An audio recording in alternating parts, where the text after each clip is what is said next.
Welcome, everyone. We are back for another big show. It is the GG Million Season 2023, Episode 28. We got the man, the myth, the legend, Jeff Boski, however you want to call it. We'll let Jeff tell you. He gets a lot of attention. The name is big. Jeff, tell us. How do you say it? Boski. Only Boski, if you're from baby. Boston. He's in the building. Big names, big guests. That's what we deliver every week. And, of course, big prizes. Over $200,000 going to be for first. We'll look at the prizes in a bit. We're going to look at who is at this final table. I believe there are two winners of the GG Millions in the past and one three-time winner. So there's a chance for a new crown champion, but we are going to dive in and see a look at some very high-level play. As always, we'll play to a winner. This is from Sunday.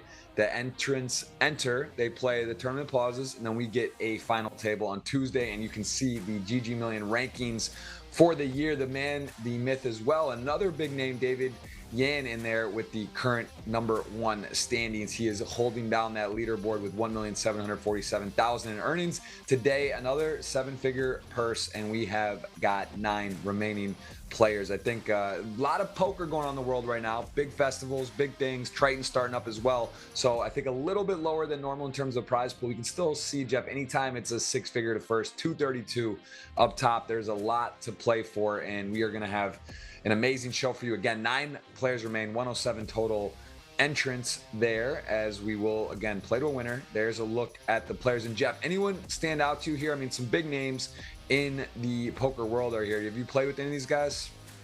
Yeah, I played with Barack in one of the Triton events. He was very good. And Nick Malmoney, FU15 back from Stars. OG legend, plays everything. So it's well said. He has also been a guest on the show, and he has got a lot to work with today. He's got some chips, and we've got a very stacked final table. Certainly players you're going to recognize as too. Andres Nemeth, I believe, the 3-time winner. Damian Salas has got that name in yellow. He has won the main event. I believe that was the COVID year when he won, and maybe the online. He is a force definitely not to take lightly. Pierre Alerts there too, if I'm pronouncing correctly, the Belgian superstar who also has won a GG Million title. So those are the 2 players that have won. Barack, of course, getting a lot of praise and deserves it. Pavel Pluzov is another force. And again, the Austrian flag represent Brazil, man. Brazil's taking a little bit of a backseat the last few weeks. Almost guaranteed Brazilian every final table of this tournament, and we haven't seen it this week. Again, we do see the Austria representation strong there with 2. Last week they had 5 and 9, and we are going to get right into the action. So let's see a couple of real hands, suited aces and queens in here, Jeff. I missed, I guess it was what, open in a call, right? Correct. Also, Andres Nemeth, that's Pro Beers, right? Yes. That's exactly right. Look at you've been around. You've been since the beginning. You've done the online grind. You know the players. You know the old school legends and the guys that have been there. He is one of those, and that is a name that people for sure know in online poker as Queens. Multi-way pot, gonna play it a little coy. Does slow down, and Pavel gonna decide to take a stab at this. Of course, Queens. Not in love with it, but still like it, and not going to go anywhere, certainly for that size in this board, in this situation. So let's see if he goes for a check raise or just a call. I think call makes a lot of sense, but let's see what Damien decides, as we will do are you up for a little wager, red or black? We'll do a dinner wager. We'll do a snake draft. You good for that? I'm down to gamble. Are you going to be in Vegas for the win 10K? Probably, I'm going to be definitely in the Bahamas for the WSOP with GG, but maybe get to the back part of that. I know that is going to be a very, very big tournament and not one to miss either. So it's I think I'm going to try to double dip, but at least not sure. We're going to be on the same spot. We'll be around. We can do a dinner somewhere. The audience will give you guys the fight for $50 or $100. I'll get you, once we get the draft, we'll assign what that's going to be. My players will be 100, Jeff's will be 50, and we will have a tweet, I believe, that is out, if it's not already out, which will be a opportunity for you guys to win $50 in cash. And then, of course, the hands up, which is already pinned in the chat on YouTube. That is a chance to guess the winning hand, Jeff. So tell me, what do you think today? The suits. You got to get the exact suits right, but it's a jackpot progressive every week. What's the winning hand today? Jack 10 of clubs. Jack 10 of clubs. I'm going to go Queen 9 of hearts. I don't know. Yeah, it's one of those things. There's so many possibilities. You just got to think of something and say it. And there it is. And if you want to click, I'm actually going to put it in, because if you say it doesn't count, I'm going to click the hands up link. I'm going to myself enter. I think I am eligible. Either way, it's going to be hard to do, but I am putting in my guess. Queen of heart, 9 of heart my guess is officially in right there. So, all right, Damien going to win that. He is going to win the pot, and he is going to be up to 1 million in chips. So let's throw red or black. What do you want next? The next flop, Jeff. Always bet on black. Always black. I have red. That's fair. Let's see what happens. Looks like a pretty even distribution of red and black cards here. Let's see who our friend YYY96 has to get going here. One of the shorter stacks. He's thinking about the ace-5. Not really a great spot. And man, what a stack Pavel's got. 2.9 million. We do see some players sort of open with these type of stacks, just a super wide range. He's not going to open there. And here we go. Queens, real hand for Brock. Small blind, big blind. Probably going to limp. Oh, no. A little 2.5xer. Juice it up. Put some steals in the range. Yeah, I think I would have thought maybe limp as well. Some players do kind of go a full strategy there, especially short. You can get a little cuter, maybe an aggressive player. Again, a lot of history with these guys, right? So they kind of know each other, know how they play, how often their frequencies, checking back, what maybe even this looks weaker to him because of the stack sizes to put a little pressure on. So he's got a plan, and you can see Andres with the king high blind on blind is not just getting rid of it, maybe wheel spinning, thinking about some aggressive moves, and he does clicks it on him. Wow, he's going for the non-all-in 3-bet off of 15 bigs, some high-level shit right here. They love their small bets, and they love to be able to leverage their whole stack in these situations, saying, hey, I'm down to play for it, so I either got the nuts or I got a bluff. Are you going to find out? And just puts in the call with the queens off of 15 bigs and a 3-bet pot. Interesting. Just wants to keep those bluffs in there. You do it. You did win, so we can start the draft. You can choose first if you want the first pick or second and third. It is black. Oh, nice. Good start for you. All right. I'm gonna go with even though Pavel's got the chip lead, I'm gonna go a little FU15. Okay, but I want you to be clear on the rule. You can take first pick, or you can defer and get second and third. Just want to make sure you know that, because that's gotcha. And then we're gonna go 1-1-1. So I just want to make sure you know that's an option. I don't want you to feel like you're getting that. That's fine. Sometimes it makes sense to do the first. Sometimes it makes sense to defer. I'll let you decide. Oh, that's true. If I deferred, you'd probably take chip leader, and I could get. Okay, yeah, that's a good strategy. Okay, I'll defer. Go ahead. All right, I got Pavel then. I like that. I like I like that, but I actually do think that is the right play. So I see where you're going. So what's your second and third here? Screen's a little blurry for me, but the one with what's the name with aces right now? Alexei Borakov. Gotcha. Alexei and Mamone. All right, nice, good picks. I will take. Wow, does he have 100? Pierre alerts says 155K. Okay, I'm not that brave. I'll go with I'll go with Damien there, the experienced Argentinian crusher. Nice millions 30 stack. We'll take that. All right, I'll go with Barack. Barack, okay. And are you writing these down? Nah, just mental. The truth is, the dinners I'm so lost on who I've won and lost. I should have a spreadsheet, but you could probably just pick me off at the end of it anyway. But it's for fun. I'm gonna go super solid. I'll go super solid. Super solid. I'll take. Why? All right, love it. Nemeth. I get Nemeth, and then I think that's is there one? Oh, then okay, yeah. You can get alerts. You get the 155. Usually, well, that guy's dangerous, man. I don't know. I think he's not out. He's never out. So we got our I think 4 and 5.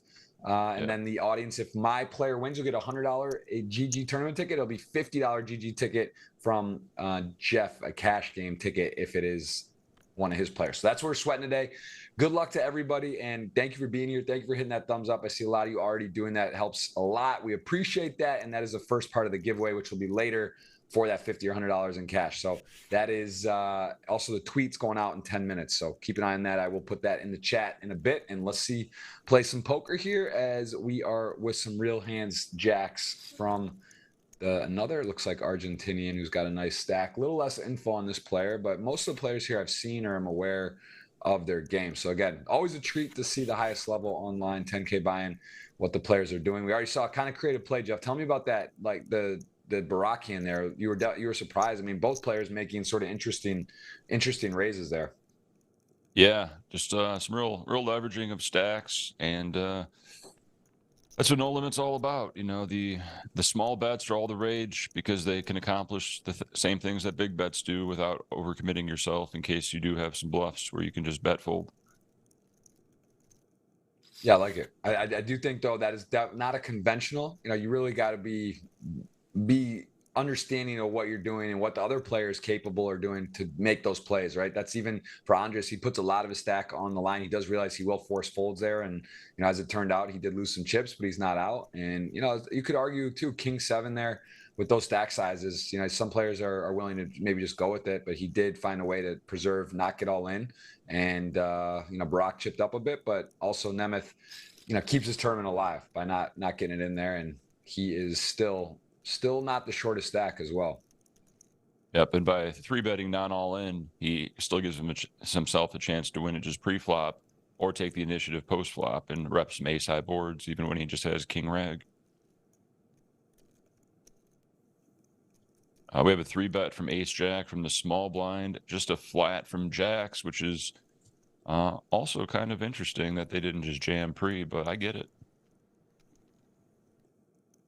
Yep. Well, 5, 6, 9, pretty connected board there. Diamonds, no player actually with a diamond even, although Jack's still in the lead and the best position. Damien is now, I'm not in love with this board, but again, Jack's difficult hand to play. I think most players would agree that's one of the harder ones. It's at a final table. Big ICM, of course, is always sort of 8 to 12 place is the biggest ICM implications, and we're right there in that sweet spot. 9 left, final table, and everyone's sort of, you know, jockeying for position. Some people trying to go for it. Some people trying to just ladder up, and always fun to see who goes for it. Yeah, once again, facing a 25% pot bet on the flop after the 3-better checks. So he's targeting a lot of the ace king, ace queens, trying to get value from those and deny equity.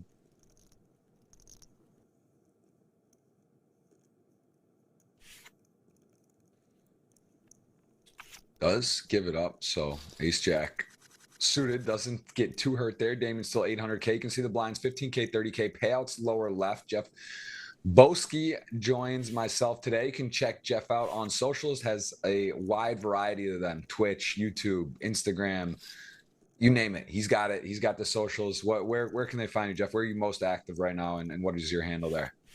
I've been liking Instagram stories lately. I'm Jeff Boski Poker on Instagram. Just an easy way to, you know, post some memes or some short clips, get some interaction.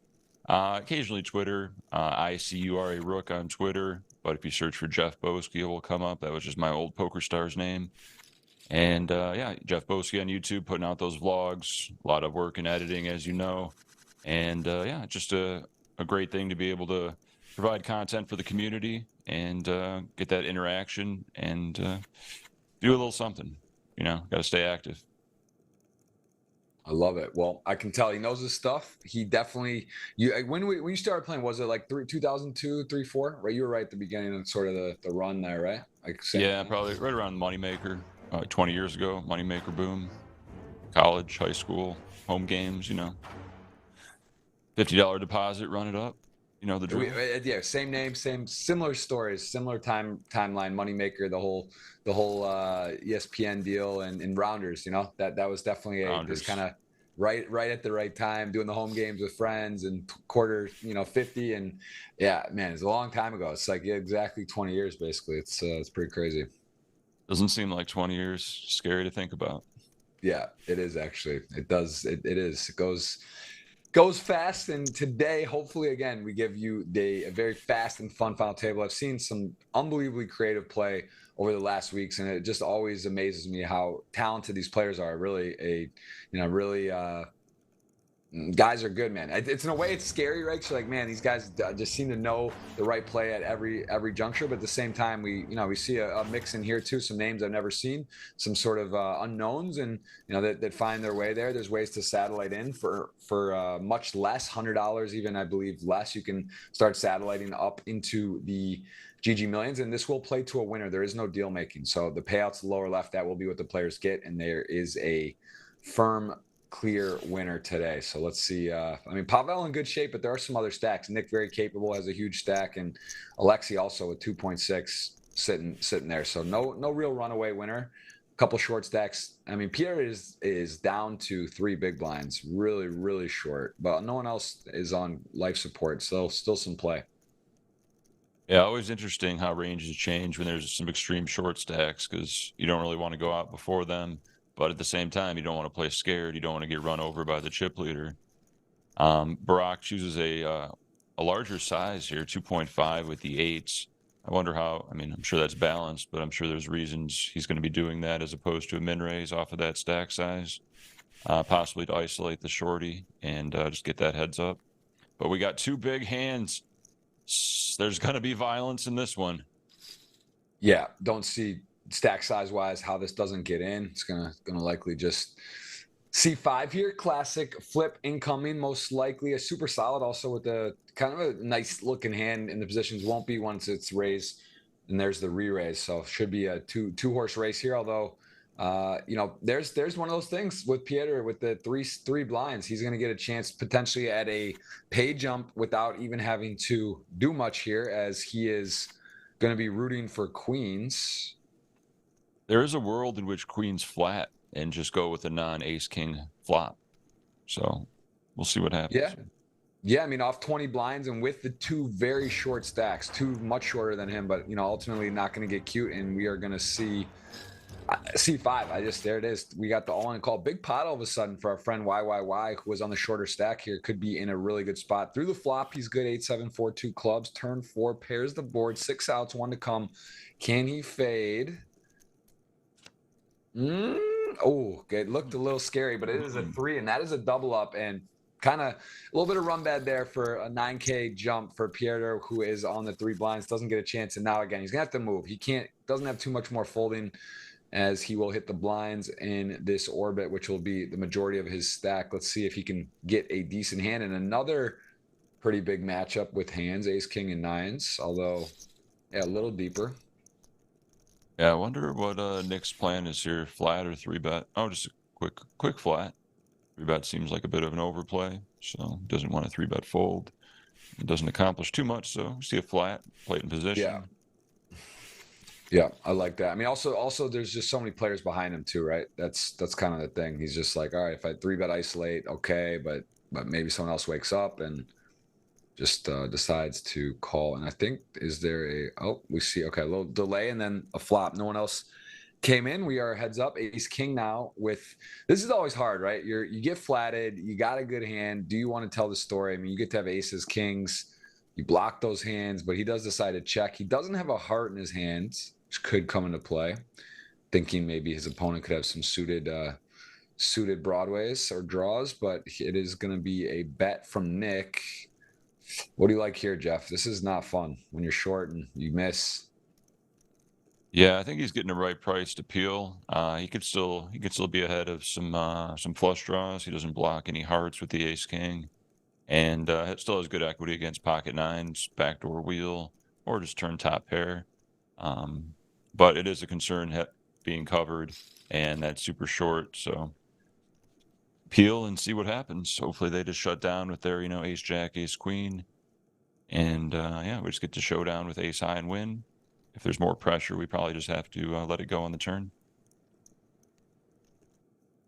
Yeah, and I mean also Nick, right? He's got 9s. It's a good looking flop. There's no overcard, pretty safe, but he does realize he is behind 10s, jacks, queens, kings, aces.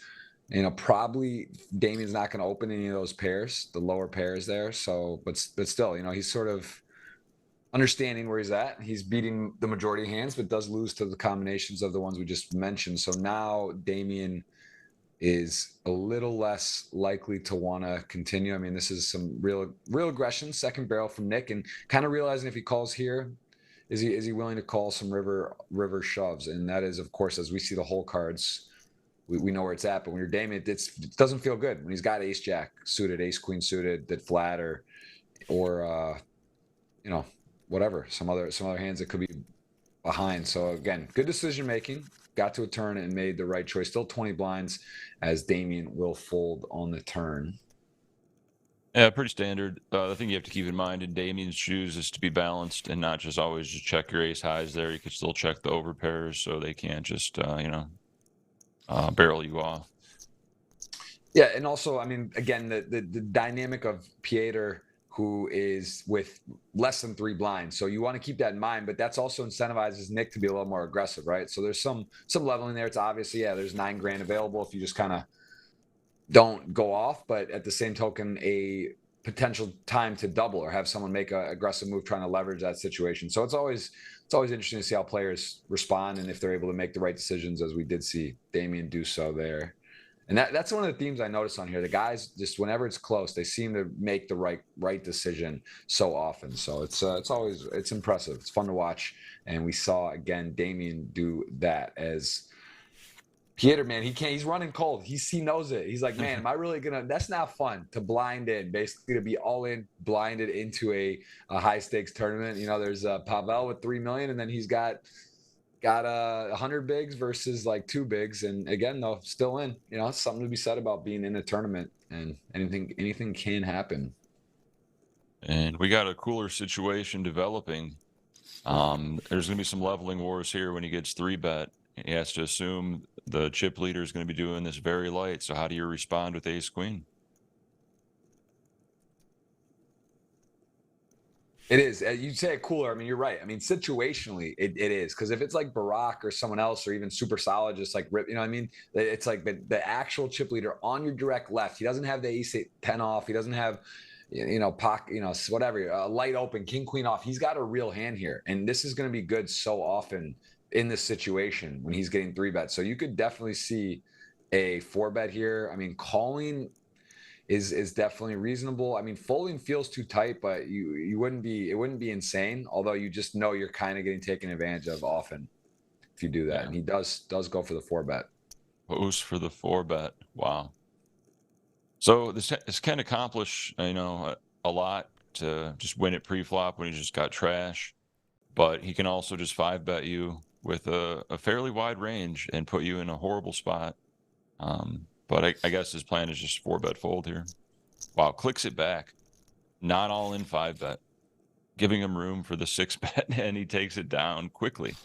That was reminiscent of the throwback, like the 5-6-bet, 7-bet days online where people would be clicking ace deuce off and just, going back and forth and stuff. There's some really funny hands, and that you rarely see too much 4-betting and 5-betting nowadays, right? But that was real hands. He did accomplish. And again, the other alternative, he calls. Now he's out of position. He flops an ace, or he just, he's guessing and out of position. So yeah, he did lose some chips, but he ultimately got away could have been worse for sure. Yeah, I hate to use the term find out where he's at, but that's effectively what he did with ace queen. But he still could have been bluffed off of the ace queen. But yeah, that was the calculated risk, and you can see the same person opening. Was it Jack 7 off the very next hand? So he's capable of some knowing how to wield that big stack. And there it is. Pieter is down to effectively 1 blind. He's got 2 blinds, one blind in the middle, and he has got 40K behind. So king deuce off. Let's see. Wouldn't fare well against ace king, but there's some other hands here. This could get a little Barack kind of tough spot too. I mean, ace jack off when the guy's in the big blind knows that it could be sort of a light open here, and ace 10 suited also a pretty good hand. Yeah, and very, very interesting spots. Wonder how they're going to navigate. Do you have the link to the did you tweet that out? I think it should be out any minute. It's getting put out. Not yet. It will be out I'll drop it in here in a second. I think it'll be like Okay, 2 yeah. minutes. I'll share that when you put it out. So we just get a flat from ace 10 suited from Pro Beers. Interesting. Will the king deuce come along or wait for a better spot? Yeah, this is not fun. You just know you're dominated a lot. I mean, the price is right. He's in there, and ace 10 suited, ace king off, and yeah, I mean, it's looking pretty dicey right now. Not a lot of good scenarios. Yeah, it's gotta close your eyes and hope for the best when you're getting, 6-1 on your money. It's your best chance of coming back.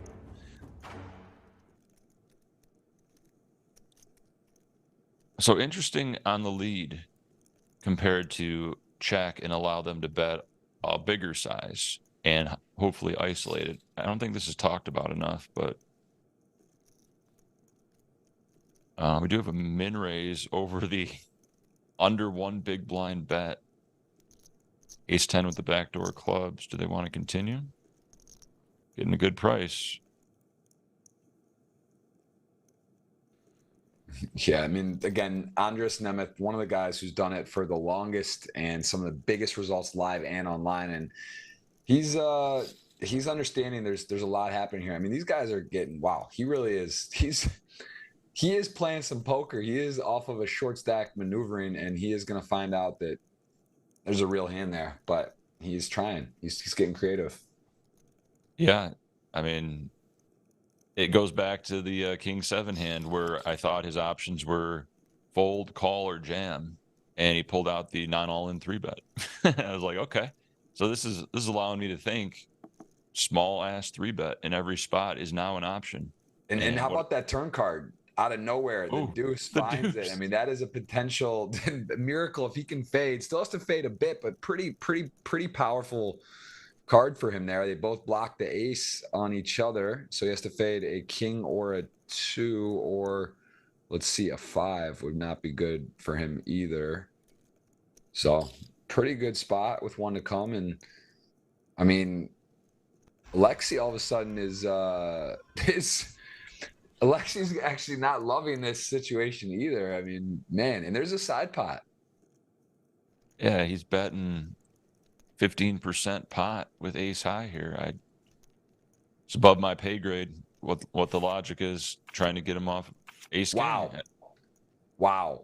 Wow. So many things on this hand. And the fact is Andres is going to win chips and Pieter is going to go. And those are your two former GGMillion champions. Will both stay in and both chip up in a kind of an extraordinary situation there as Andres wins chips and Pieter is now through with 240K. I mean, he is back, ladies and gentlemen. That is not a player you want to get hot because he knows how to drive. And wow, what a I mean, super solid that's the guy who's the most upset with what just happened. The two shorties are in there tangoing with the worst hand. King deuce gets the many X up, however many was it, 6X or some crazy spin, and now, or actually he had a little more than that, but yeah, he like doubles plus chips, almost triples, and now it is a new game. And Brock ace 4 suited going to open up, but that was an interesting hand, man. The ace 10 suited, that's impressive. What just happened there? If you really think about what he did.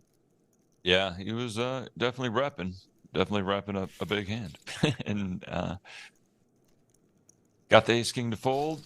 Yeah, and everybody's mad at the table. Everybody's rooting against the shorty as the nature of the beast, and didn't happen. So game continues 8-handed.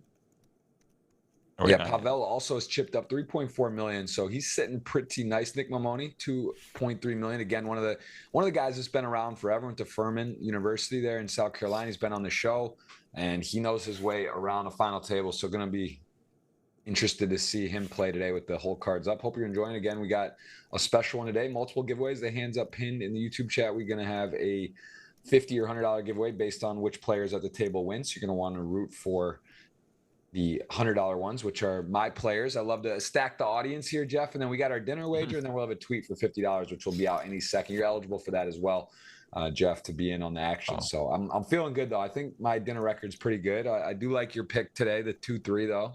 2-3 combo. So I think, yeah, we got ourselves a pretty fair wager here as Jack Queen is going to be betting in the top pair. Both players do connect on the board. Hard to make a pair and hold them. What are your thoughts here versus check back and bet small with like kind of the middle pair in the spot? Yeah, no, I think historically you want to check back your middle pairs here, but based upon the positions, I think he's a lot more confident that his jack is good, so he's just going mainly for value.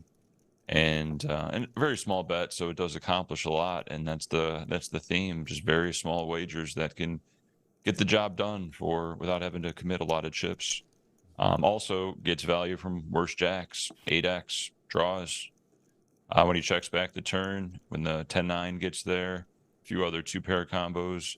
I think we expect the big blind to bet small for value here, probably a third, maybe 90K. Target some 8x, jack X.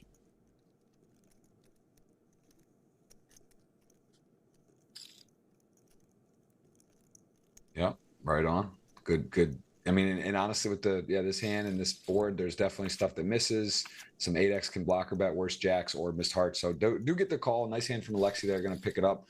Nick not losing a huge pot there, but still 2 million and a chip up for Alexi as we are still 9-handed, and we have seen a dramatic deuce already come through. So it's one of those things. Just never know. Can go 9-handed for a while. Can have people knock out fast. Super solid. We haven't seen much of. Just gonna hit the blinds here from the UK. Andres though, man, he's right. He's on a little bit of a short stack clinic, man. He's got a lot of play off that stack. We've seen blind on blind. We saw the ace 10 suited, and we are again definitely a treat. Some of these guys, really some of the top players in the game playing today. So, who you said you've played the most with? What about online? Do you know? Have you battled with some of these guys online too? I know you mentioned Triton. You've played some with them. Yeah, I played with Barack at Triton Cyprus. I think, yeah, where we had dinner at last night. And I didn't know much about him, but someone told me he's just the best. I was like, okay, well, that's all I need to know. Good, I'll stay out of his way, but it's tough to stay out of everybody's way when most of the people are all-star at the Triton. And Nick, back in Stars days and on ACR, he plays all the big stuff on there as well.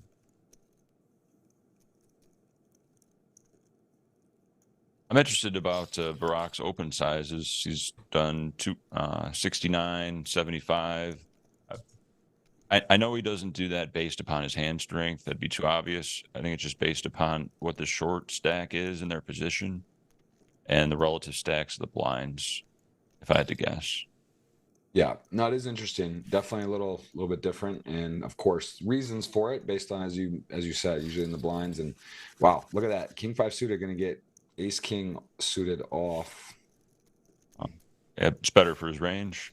Just Yeah, that board, and big stack has green light to go for it in almost every spot. So much fun.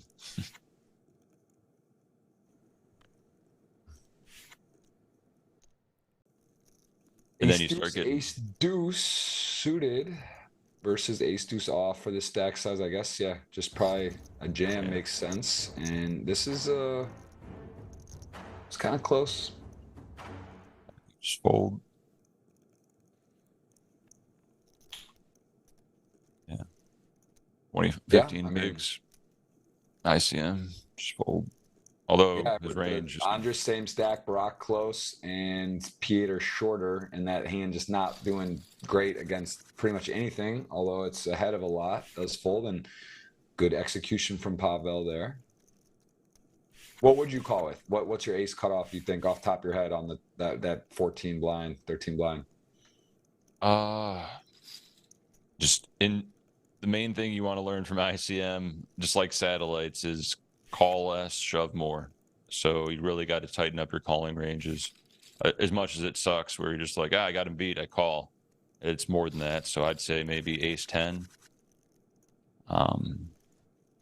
Yeah, probably ace 10 would be the bottom, which could be Yeah, wrong. no, it's actually yeah, it's good to it's I would think yeah, definitely ace 10. I think I mean you start talking about dominating, at some point there's chops, right? With the ace, like low ace, they're not really in great shape, but once you get an ace 7, ace 8 range, I think you're starting to do, you have some of those hands in bad shape. Of course, if he has a random 2 cards, it's not an amazing spot, but if you are dominating, it's nice. And we have YYY 96 with Queen 3 suited, wheels are spinning, thinking. But maybe plain, although don't think that's going to be a standard open. Also, a lot to contend with, some short stack jams, and might just be checking the weather, hanging out, as king queen suited is a real hand, and we are going to see an open here, without a doubt. And yeah, they go for the min raise. Makes sense. I think you want to size up if the blinds are deeper stacked and size down. But then there's also, if they're really short, you want to make it so they can't peel. So you might like 2.5. I noticed this a lot. Yeah, I think this is one of the more interesting spots to see multi-way. What you come in with, what you defend with, what you squeeze, and what you fold. I mean, I've seen some really tight folds in spots, and then like this. I mean, this one is a curious one, right? Because like in this particular case, you're getting like the perfect spot where it's like equity wise, it's all kind of clean and good, but you're just dominated so often, and there's so many flops you're gonna miss. And as it plays out, he would have smoked it here, but he does fold the ace nine off. I mean, I'm not surprised, but I do think it's a curious one. You know, it's close. Yeah, I think he's just assumes they have both very strong ranges for them to be opening with the chip leader behind him and flatting off of 20 from the small blind. Not gonna be very loose there. You're hoping they have like queen jack suited. But instinctively, I think that ace nine, it just feels like a jam, just how the stack sizes are, because it's like, wow, this is like the perfect spot where I'd still have fold equity versus both of them. I got the ace blocker, but of course, ace nine sucks, ICM. So I think calling is the worst option, shoving or folding even for a min raise. You're just going to get in trouble post flop, three-way, monkey in the middle. Yep. Well, the tweet is out, $50 cash. I just put it in the YouTube chat. I also put it in our Discord chat, Jeff, and that is out. So good luck to everyone today. Hope you're having a great time. Again, Jeff Boski in the building. We are going to play to a winner, and there's multiple giveaways, including the hands up pin YouTube, $50 tweet on my pin Twitter, Jeff Gross Poker, and of course, the $50 or $100 lasts longer here for the players. Jeff versus me in a dinner bet we got on the side. Appreciate you guys. See a lot of familiar faces. Thank you for joining us. I know there's a lot of poker action in the world going on right now, but this is the biggest, the brightest, the most exciting tournament weekly, consistently 10K. Buying over 200,000 up top, and today a little lighter, right, than normal, but still, man, anytime, Jeff, you're playing for six figures at a final table, especially online, that is a big spot, and we wish everyone luck today. And so far, anyone jump out at you? Anything that, you know, it's sort of early, we're about a little over a half hour, anything that stands out? Just some world-class play from some top-notch opponents. It's a great thing to watch for entertainment and for education at the same time. So if you can be excited about what goes on and take something away from it, it's a win-win. Yeah, big shout out to Ricardo in the chat, my man.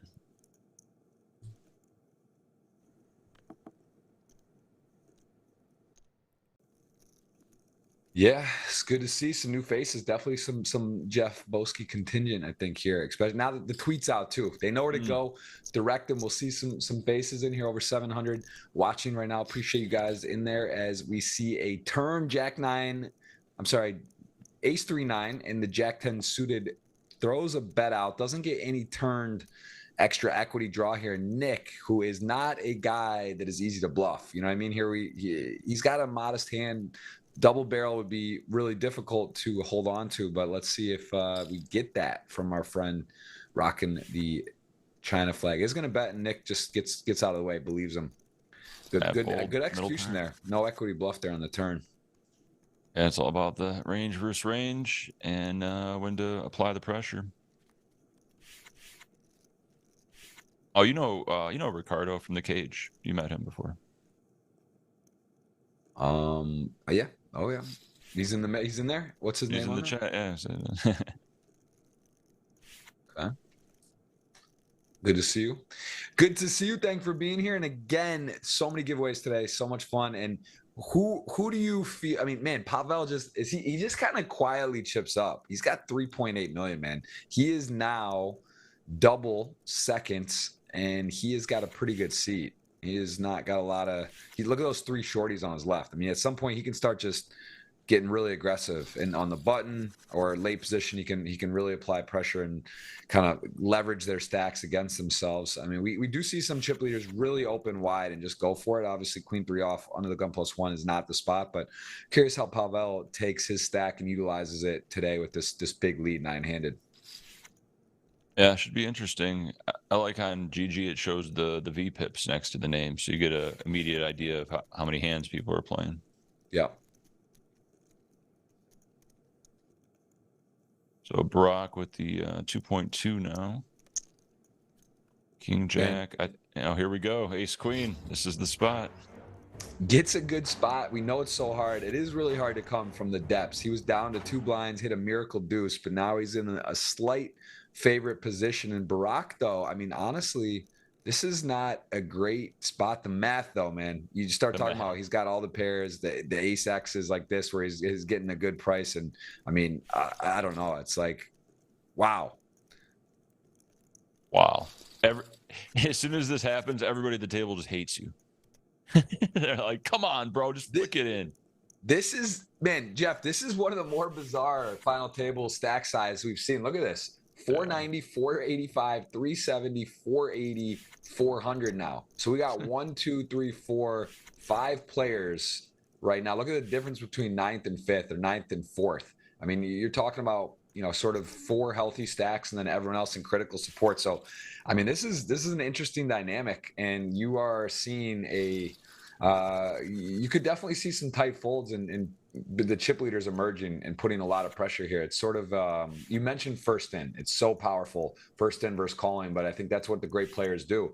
They sort of handcuff you when they get the chips to not let you be in a spot to be first in. And I'm very curious how this works out. I can't remember this. I haven't seen 5 similar stacks at 9-handed be this sort of short compared to the field. So especially the blinds go up. You can see in the upper left when the hands go up. If we can still be at 9-handed somehow, blinds go up to 20-40. It's just getting tighter, and we are going to see an interesting ICM dynamic. That's for sure. So I'm not sure the 5-7 minute. Pavel just knows 5-7 off. Going to go ahead and put up the temperature, and he is cruising right now. I expect all the 400K stacks to kind of wait each other out. And in fact, they're all just kind of get lower while other people battle, and hopefully waiting for someone to make a mistake or, you know, hopefully pick up a premium. That's how it's going to go while the big stack continues to accumulate, keeps the pressure on. Just a matter of card distribution at this point. So like button, you have ace-8 suited, and you're like, wow, I should open, but at what frequency am I going to get 3-bet? And then what am I going to do? And I expect Pavel to 3-bet here. Anything reasonable. It feels like he's 40. Got the perfect person to attack, right? The stack that's sort of like, again, Nick and YYY are in such a good position relative to the field. They're going to have to be pretty tight. And I don't know, man. Pavel just seems like one of those guys. Like I see his live results. I'm gonna check it because I believe he's won a lot of things live, if I'm not mistaken. Are you familiar with him and playing live? Have you played with him? I don't think so, no. So I just pulling up his Hendon mob. He's got 7.5 career earnings, #1 Moldova all time. Wow. And 41st in the GPI ranking. He's got some super impressive resume, so keep an eye on him. And here, like I said, that sort of lineup on the button, right?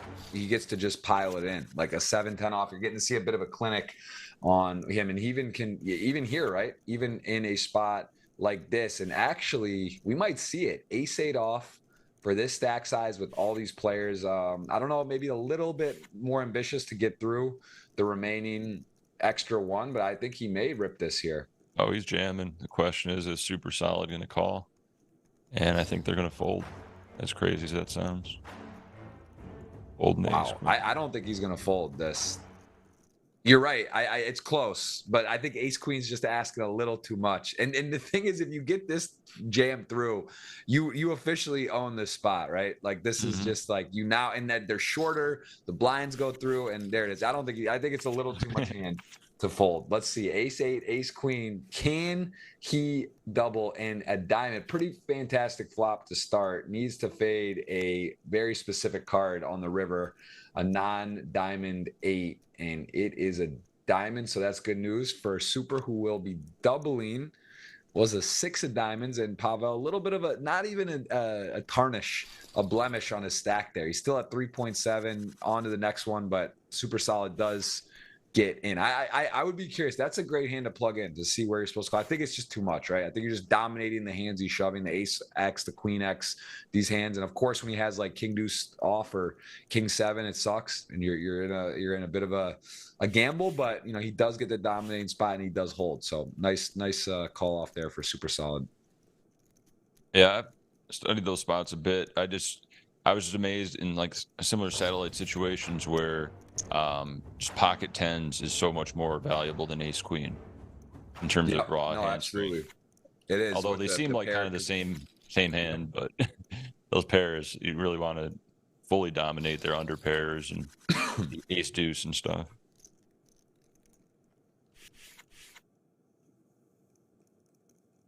Pavel going to open any too reasonable for the minimum, and he's going to see the bad news, which is pocket aces from Damien. The question is, I mean, I guess he's just going to shove. I don't think there's any room to get, there's no room to 3-bet fold or whatever. He's just going to shove. I guess he could flat, but probably not.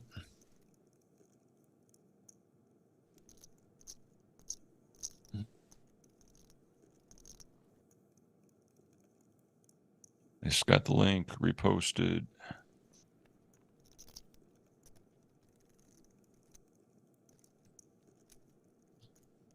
Aces. Taking a little time bank treatment, just in case. Goes for the click. Goes for the click. This is the world we're living in. Pavel, man. It's very inviting. I think the theory behind this is you always want to give them the hope of fold equity for them to make a mistake. Because if you shove, they can only call. But if you 3-bet, they can shove hands that they wouldn't call with. But I don't know. I just don't 3-bet off of 11 bigs that much. But I'm gonna try it today, man. I got some. I got some tricks. I'm gonna be min 4-bet folding all night. Yeah, if you're streaming today, I'd like to tune in. I think it is nice after a session like this when you watch some stuff to incorporate and get right into it. The booth magic's real. I'm sure you've noticed it over the years. It can happen, and things happen fast. And are you streaming? What's your schedule coming up? Live content wise and for online? Just normal stuff. There's the Venom this weekend, Venom PKO. I'll be streaming that on Sunday.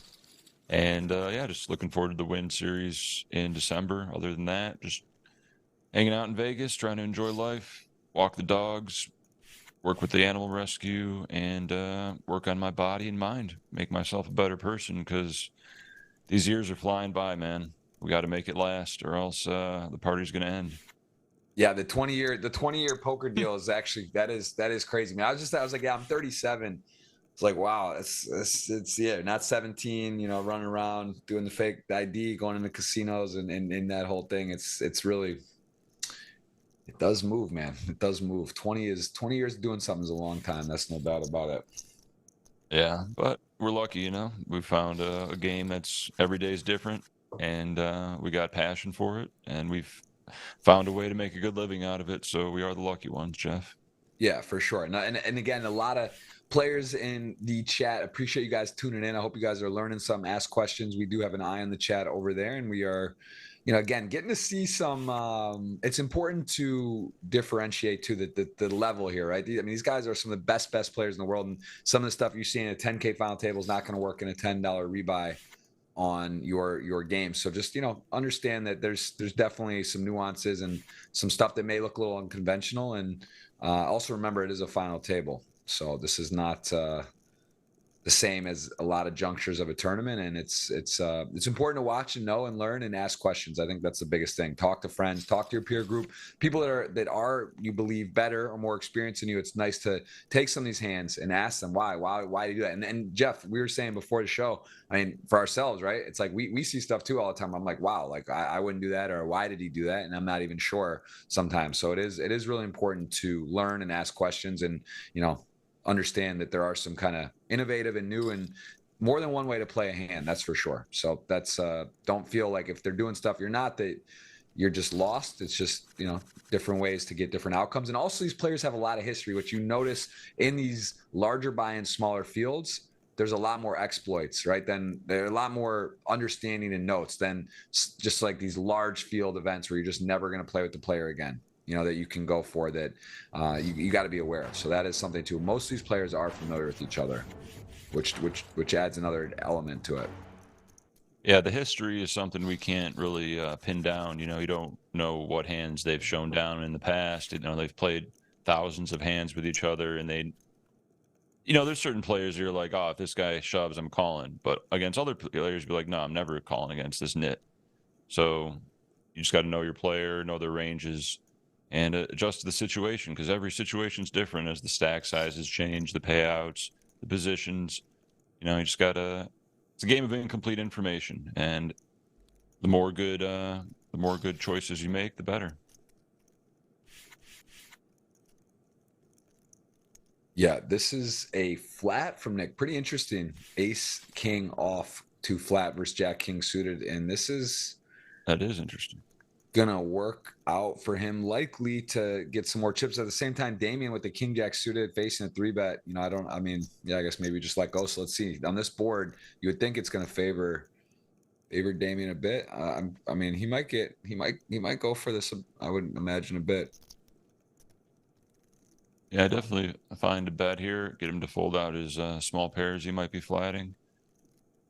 But yeah, definitely surprising Nick didn't go with the 3-bet call against the much shorter stack to isolate pre-flop. No spade. Backdoor equity for the King Jack. Yeah, Damien, I think is a bit. This is, you saw in balance. We had the aces, right, with the non-decision here, though. For sure, some considerations on size and if he wants to attack, because there is not a great flop for his hand. That's for sure. He gets called, and now what? SPR, stack pot ratio, about 1. Yeah, that's tough. And that's a good point you brought up about the balancing of the timing. Always try to do this, you know, especially live, but don't just tank pre-flop for no reason, only in spots where you might have a decision or it might be easy, but you know, you got to keep them on their toes. Wow. The barrel's 30% of his stack, setting up that river jam.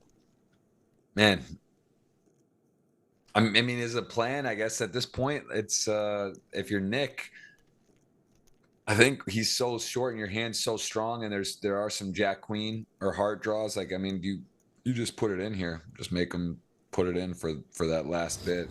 If you know, yeah, I think it's better. Yep.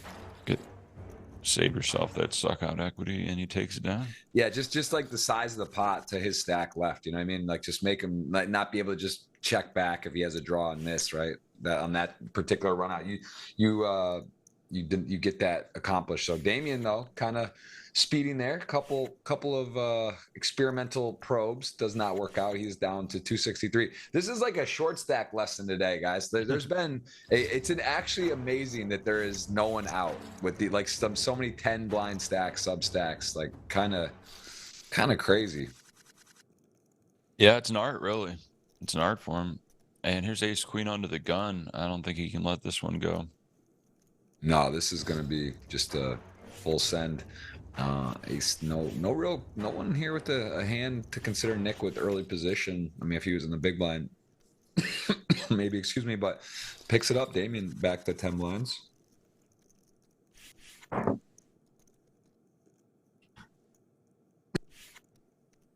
Good point about shoving the ace king there as opposed to flatting in position. I think that'd be my default, but if you can get called by worse, you know, like ace queen, ace jack, or, you know, pair and flush draw or straight combo draw, they're just not going to fold. You might as well get it in while the getting's good, because like you said, they can just check fold if they miss the river. You get that value.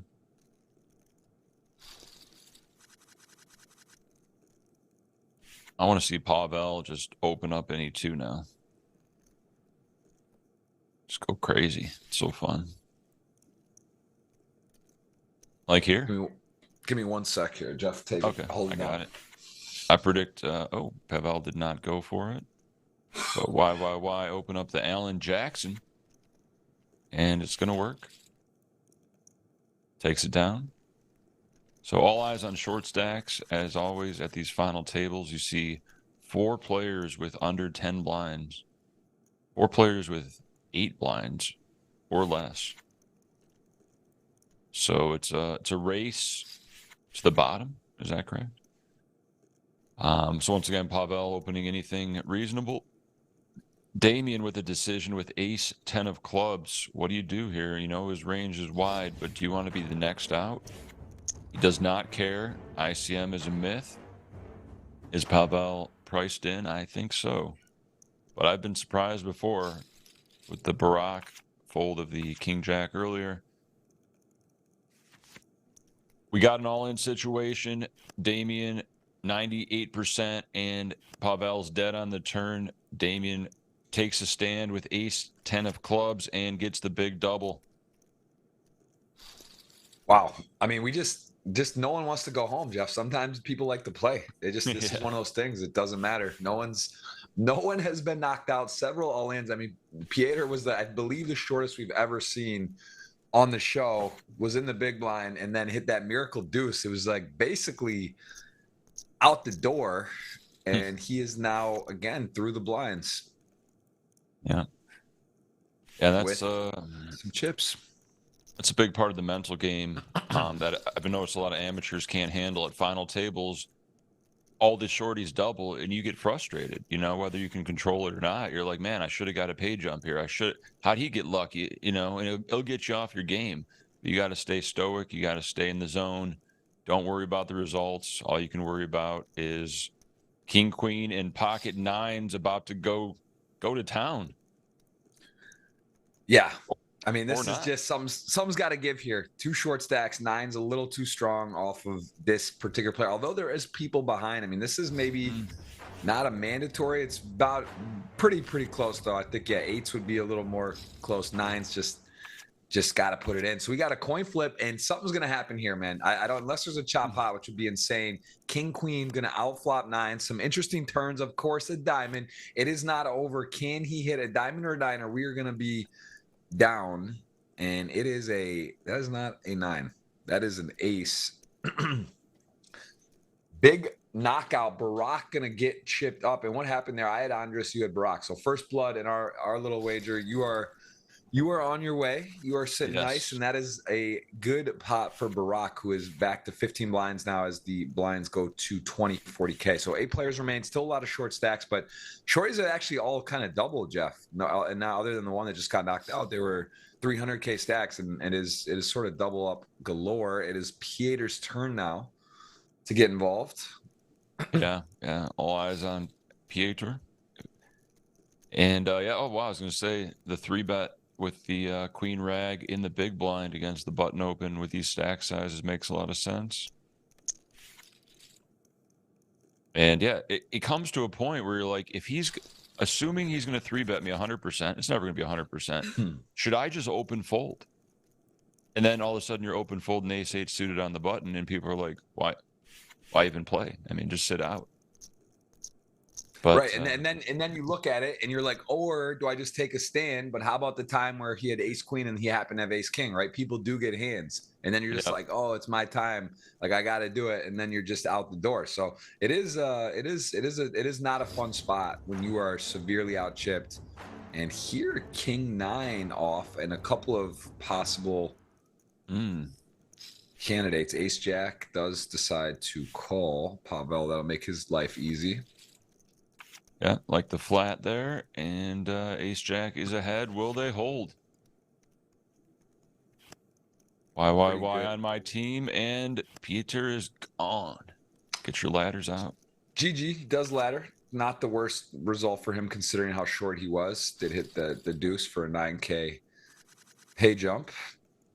As we are there, 7-handed. A couple players get knocked out again. Hope you enjoy the show. We are in a Winner all to the winner. We will play to a winner today. That's how it works. There is going to be a crown champion. And again, in terms of who has won, actually, interesting enough, Jeff, there will be a new GGMillion champion, as the two players that have won before, one time and 3 times for Nemeth, both are out. So the 7 remaining players, I find that hard to believe that Nick Mamoni has not won, but I do look at his just double checking that. Yeah, final tables has a handful. But no wins, no wins. So we will have a new champion. He is getting to work here with the 9-10 suited, and super solid with the real hand there. Not going to work 7-handed versus the open. See if he's going to rip the 20 or if he's going to flat or 3-bet small. Who knows? just a rip. You want to rip more in these ICM situations than induce with 3-bets with these hands. So it makes a lot of sense. Put him up to $1 million after he takes this down. For the champion, do they get like the belt on their avatar? Is that what that is on GG? Yeah, I don't believe so, but I love the pads comment and line of thinking that there should be trophies mailed. I think for like most tournament wins, I don't know where you cut it off, but I guess there's so many online tournaments, but like the full tilt days, wasn't it? It was nice, right? To get those shirts in the mail, even for bounties. Like it'd be cool to get have a trophy case of, because it's hard to win, man. I mean, how often do you actually win a tournament?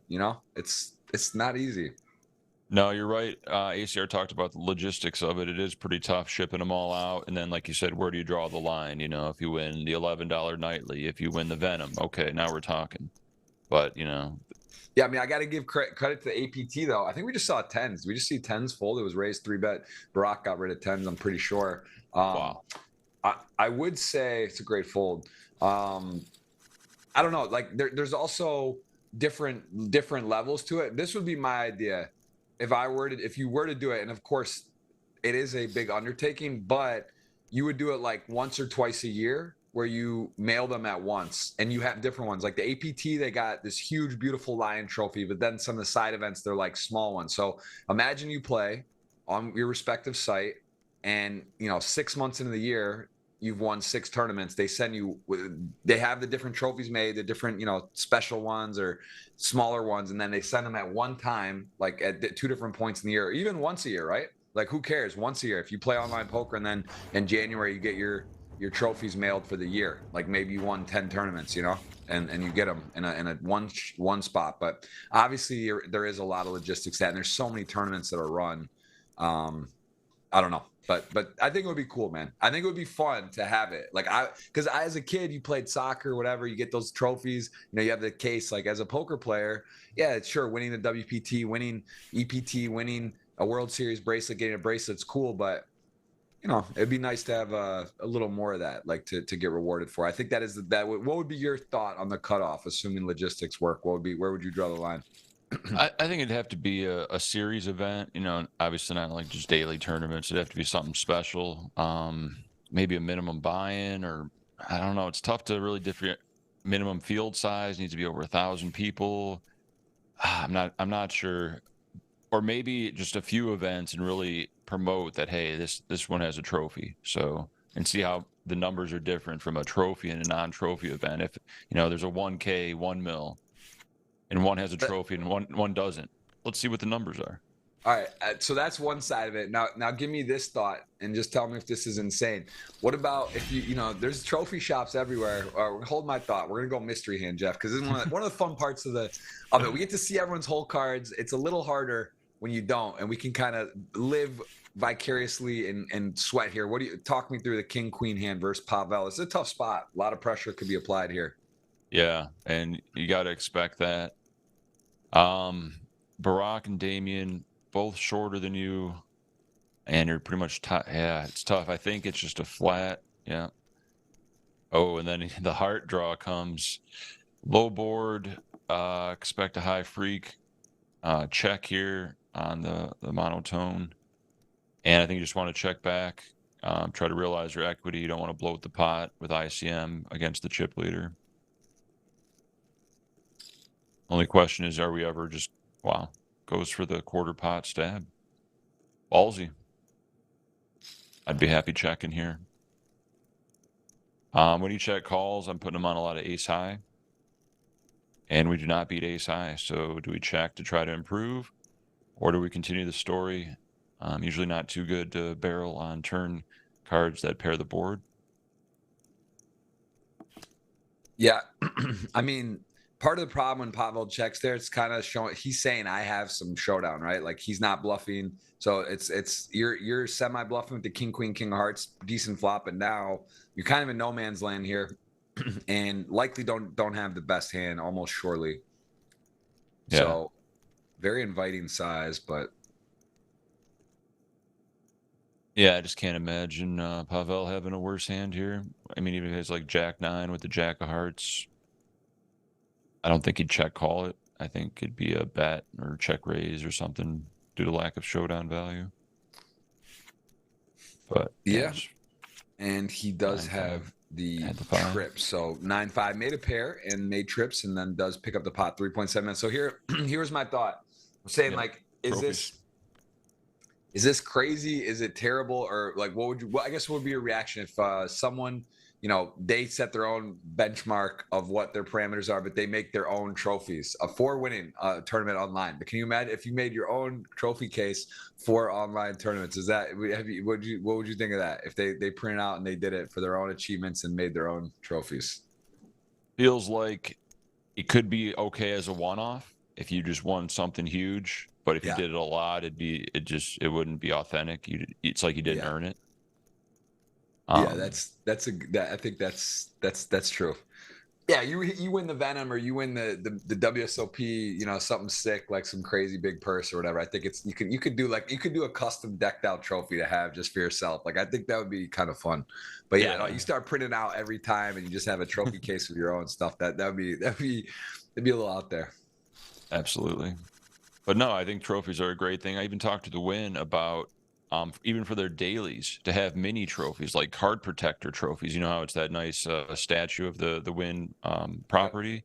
Imagine if there was one that was like 3 inches by 3 inches, same solid construction, but you just use it as your card protector, and that would be great advertising for the Win as well. And like, oh, where'd you get that? Oh, I won the 200 daily for $5,000. Oh, nice. Yeah. Yeah, it's actually more practical. It's kind of more fun. You get to actually use it while you're playing. It has a use. And that's what I said. Yeah, that's a great idea. But yeah, I mean, the big ones are nice at home. They're like 10 pounds, but you're not going to bring that to the casino and not going to promote the Win even at other casinos. That's my lucky Win card protector. Maybe one day. We'll see. But Win, here we Win get to does see everything. Here, the 6-handed under the gun raise from Nick and ace-7 off folding. Definitely a interesting hand to note kind of why and what he's doing and why he's doing that, because it's just a tricky hand to play. Gets rid of it there. He was dominated, but he is good instincts there from Damien to give that up. I mean, that is a tough spot. Closing the action, where to draw the line there. We got 3 big hands, 6s, kings, and the Allen Jackson suited. Definitely expect a 3-bet here. And probably just take it down.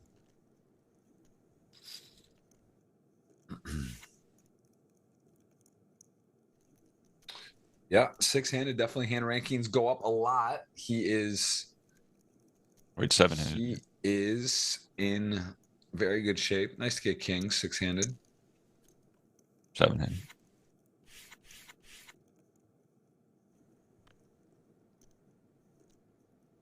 And yeah, it's gonna be tough to continue with 6s here. But he might feel like they're picking on him. He has been 3-bet a lot. Heels does peel out of position now, 500 in the middle.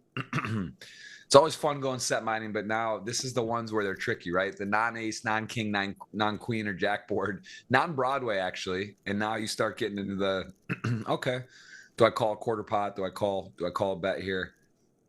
Do I come and get bluffed off even? So let's see size wise what Alexi goes with. 7-9-3 clubs goes 33% pot. Yep, no club in hand makes a lot of sense. Definitely see those 6s peeling, but you're just hoping they're bluffing. I mean, you don't beat any of their value, so then you're out of position for the next 2 streets. Just lays it down. That's Yeah, why it's good tough. discipline. That was one of those boards where you definitely could start getting talked into heroing and being in there, and you are going to get bluffed there. But I think ultimately went for the set mine, got rid of it, and didn't lose too much. But a chip up for Alexi as Pavel still 3.8 million. Nick holding steady 2.2. Those are your three front runners. Everyone else kind of in a different game. They're in a much different situation. We have lost 3 players already. 6 remain.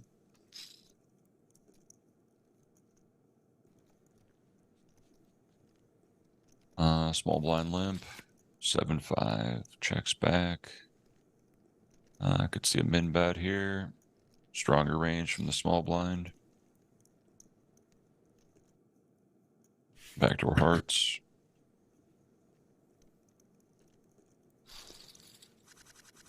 Takes it down. Picks it up as we are again 6-handed. Super solid. Gets a couple real card there of 9s, the wired pair. And a tough spot. Mm-hmm. And just rips it. Doesn't care that there's 2 shorter stacks. Understands the chip leader is going to be opening wide. Takes it down. Ace king and ace king. What do you do in the small blind? 3-bet small? Shove? Yeah, so it's ace king off, I think 20, 40, 81. Yeah, 40, 400. I mean, it's a lot though. What's he got? 40 blinds? 40, yeah. No, not effective. Under the gun has 25. Okay, yeah. Yeah, sorry, 25. No, I'd like shove. I think more than that, you could 3-bet.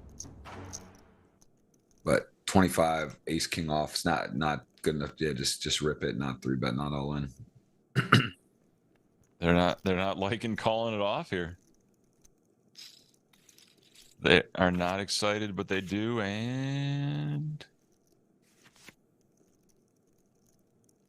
running spades. Little free roll.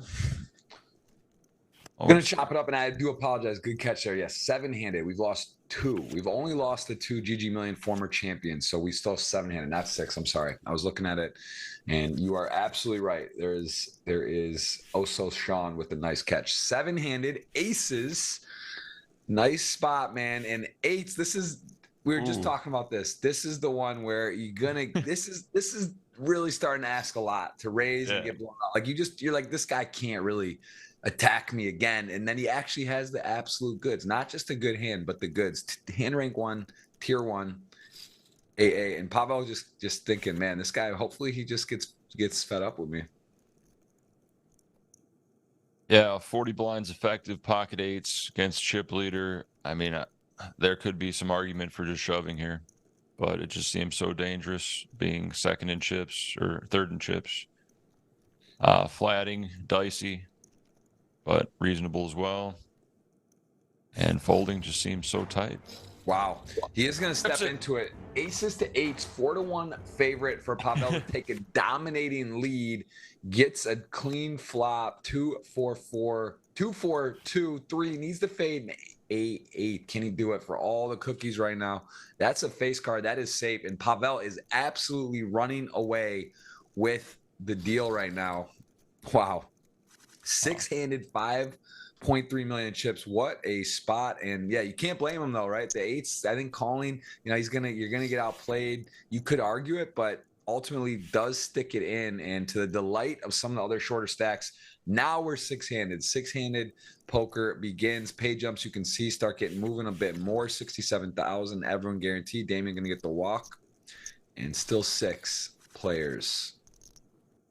Blinds are up, 25K, 50K. Thoughts, 8s, Jeff. What are you doing there? It's not a fun spot. Not fun.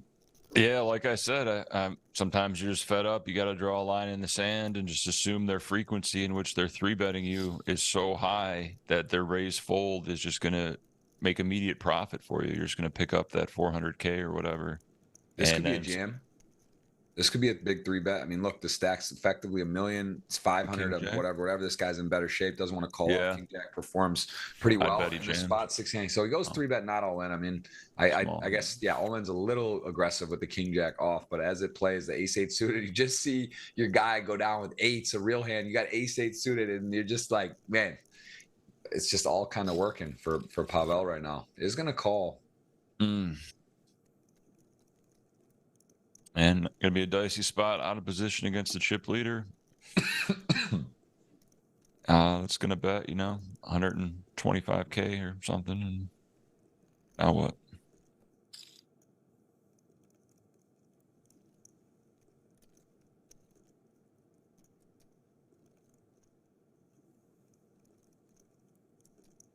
Call. Backdoor spade. 7. Nothing. And then Pavel. Does he continue the story with a 250K bet here?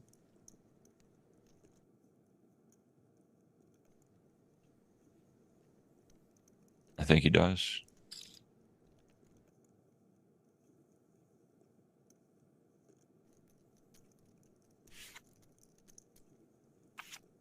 Well played. Power of the chip leader. I mean, this guy he is tough. 5.7 million. Here we go. YYY96 just gets kind of done dirty there, and now he's got 800K. His stack's more vulnerable, and now he's thinking, do I want to come and play King Jack off 6-handed? Lot to get through the chip leader. He is gonna come, man.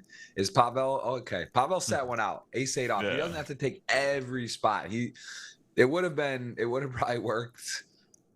But as it stands, it is going to be down to Nick in the big blind if he wants to continue. We did see Damien fold, a little different, right? Stack size. Nick's a chip lead, one of the chip leaders opening on the gun. Now this is YYY, but Nick also understand this isn't like an amazing spot. Look at this.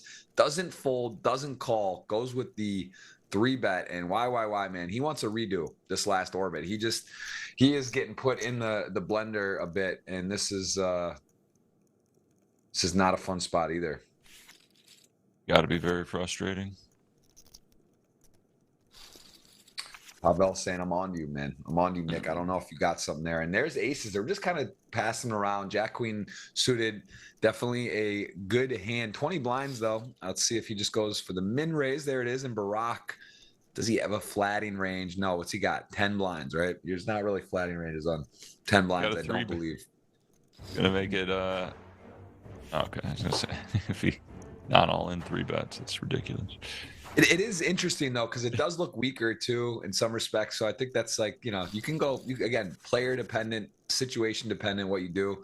I do agree that generally you want to give people an opportunity to sort of call or make a mistake or, and I mean, there's some real hands. Ace King suited tier 1, Ace King suited tier 1, 7s. Barack going to go 2.2 open. Yeah, I think it's no option other than jam, unless I could be wrong. Maybe a small 3-bet, but I don't think that accomplishes too much.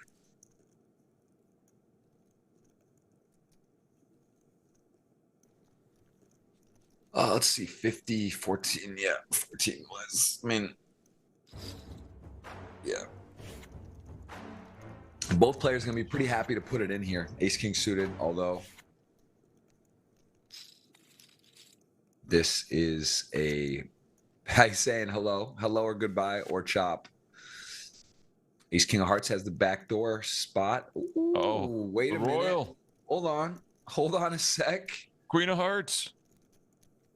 Oh, I saw the paint. It was on the table. It was getting specific there for a second. And mystery hand right into it, Jeff. Talk me through. Last one was a tricky one here. King Jack off. This hand's been a popular hand the last orbit or so. Let's see what Damien, I assume he's playing, if that's on mystery hand. It's going to be opening. Min raise and probably going to be putting some tough spots. Interesting they didn't min raise off the stack size, and chip leader puts in the flat. Let's see a flop. So you got to think, what's the chip leader's flatting range versus, just shoving here? What hands? It's interesting mystery hand. I think you just want to check back here. Queen. Scary spot. But yeah, at the same time, you don't have hearts. Your opponent could have a heart. You also could have a worse king, a worse queen. I don't know. There's two players though, right? That's tricky. Yeah. He's gonna bet. Small range bet on this board. I have to assume Pavel's going to call. Yeah, so now you start thinking, like, does he have eights, nines, sevens? No, probably, right? So now what hand does he have there? He does have you kind of in some bad shape at times. I guess you're beating the queen jack, queen 10. The ace peels 2 calls. Wow. Yeah. It's just what hands is he flat versus jam pre? And I just can't think of too many other than like jack 10, queen jack. But he might even jam those. I mean, you're the chip leader. You got fold equity. I mean, this feels like a difficult task to get through. The heart's even coming now. You lose to the ace. Your king is chopping versus worse kings, and there's 2 players that called you. So yeah, I don't think you're feeling that great. King jack is looking pretty small right now. Yeah, I'm just happy to get to showdown. Their bluffs are going to be from the big blind, hands like 10-9, I guess. But they check, and yeah, just check back. Can't get value, can't turn it into a bluff. I mean, could you ever? It just like it's ambitious, but man, if like you get to have, I don't know, like you get to have the better. I don't know, man. I think he's considering it. Wow. Considering, and he is gonna. I mean, he is turning it into a bluff, and the nut flush. I mean, with the trips, with an ace. Oh man. Oh man. And Pavel's got me thinking, what the hell? I got the nut flush. I have an ace, though. What is he doing? What does he have? I mean, there's gonna be some time bank here, I think. Used though. Like this isn't a snap, but man, it's just like so much hand. It's like too much hand. You got like all this stuff, so you're kind of like, what's going on? I just can't imagine. Wow, sick bluff though here. Honestly, turning this hand into a bluff is a pretty sick line. Like you are literally saying, I'm trying to make a flush fold. Or maybe a weak ace, but like, yeah, that is asking a lot. Talk to me, Jeff. What's Pavel thinking here? It's so rare to have top trips and the nut flush on a board in a 3-way. I mean, but it's also so rare for someone to bluff here after getting called on the flop, checking the turn. If he had kings or queens, why wouldn't he bet again on the turn? He's repping a boat. He's got a boat blocker. And he's got the jack 10 straight blocker, but. Well, you start thinking if you're Pavel, it's like, wow, what maybe if you did have ace king or ace queen, you would want to like let the heart, maybe a bad heart draw doesn't call the turn. So like maybe just try to let him hit it. And then he's like, wow, like am I just getting target? I think he's gonna fold somehow. And it's a crazy hand. Wow. He had it all. The bluff of the year. That might be that is one of the candidates for hand of the year on GGMillion, and that was absolutely wild. And just the fact that he had the nut flush with the ace is like, it's a lot, man. It's a lot. Everything. I've never had that hand in my life. I can't. It's like Omaha. Wow.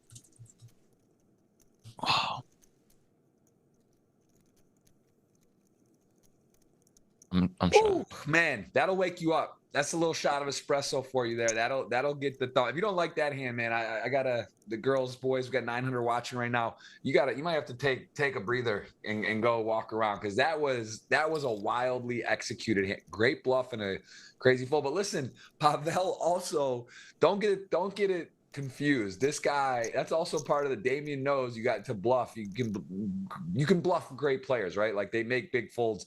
That was so well designed. He's targeting a flush there, and he knows what he's repping. And man, that was impressive. I just had a weird flashback of when we played in the cage and a guy like check jammed on you on the river, and you looked him in the eye and said, "You're just not capable, bro. You're not capable." And he folded. He's like, "What do you mean I'm not capable?" He's like, "You know what I mean." Yeah, no, I actually, it's funny. Yeah, like if there's disrespectful folds, it hurts. I actually, I was playing PLO last night, a cash game. PLO, I think it was, man, I think it might. We were doing 4 and 5 card. I think this was in 4 card, but I flopped top. No, it was 4 card.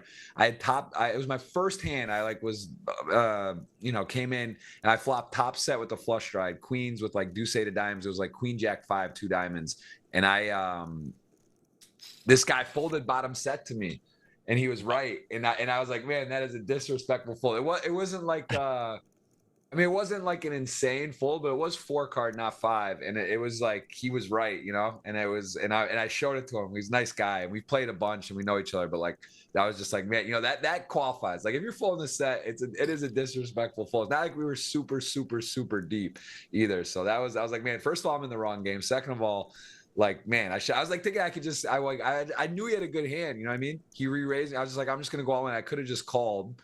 But like, and then he folded. I was like, wow, I should have just, tanked a little or just called. And man, yeah, I had the backup flush too. It's probably a bad raise. You figured he wasn't folding, so just get. Yeah, I just thought he had like a really good hand. I just like figured it, because I knew him too. I know he's I didn't think he would raise me like with nothing. But yeah, that was the disrespectful folds hurt. That's sometimes you got to reevaluate stuff. Yeah. Well, that was a respectful fold, saying, yeah, I think you got a fucking full house. I don't care if I have trips and a nut flush somehow. You got ace king, ace queen, kings or queens. Or your Sick. bluffs. Poker's sick though. That's why I love the game, man. It's just so like there's so much creativity just that we've seen already. Some small clicks and some maneuvering off short stacks. We've seen big bluffs, and we've kind of seen it all. And YYY is scratching his head. He is in a tough spot right now as one of the shortest here, as Kings are going to pick that up. Super solid, playing solid, winning pots, right about a mil. Barack also been fairly quiet. You alluded to the talent and how tough he is, and I think his results speak for themselves. See him a lot, and he is, I believe, looking again for his first title as no remaining player that at least according to the notes. Barack does have a bracelet though. Damian Salas also a bracelet. I believe, like I said, the main might have been during COVID where he finished it off live at the World Series. So he's also, I think he had another, didn't he? November 9 again. I mean, he had a little, like, kind of a wild stretch. Damien had he's had some really good success. I mean, he's definitely known as an all-time crusher online too. Yeah, there was some sort of heater he was on, I believe, during the COVID break. All right, Pavel back to his ways of opening light, as he should. Will he meet resistance? Probably not this hand. Unless Nick wants to... Oh, what is this? The old king 6 off?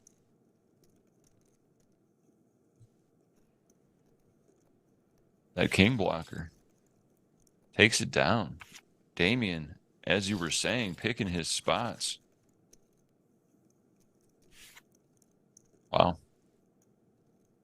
I got to put that one in my arsenal as well. 3-bet fold, king 6 off against the chip leader. That's balls right there. It's that metagame. Nick coming in with a limp, not wanting to be 3-bet by the big blind in this stack configuration. Much easier to limp call. It's going to be a lot less chips and a lot smaller pot. Flops the world. Expect him in bet here.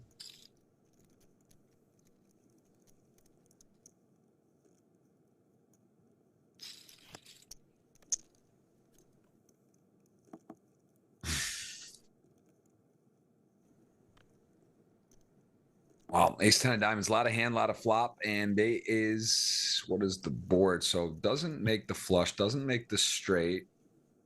It's like a chop to me. Old Pavel will turn his ace high into a bluff. Does have a 8 of clubs.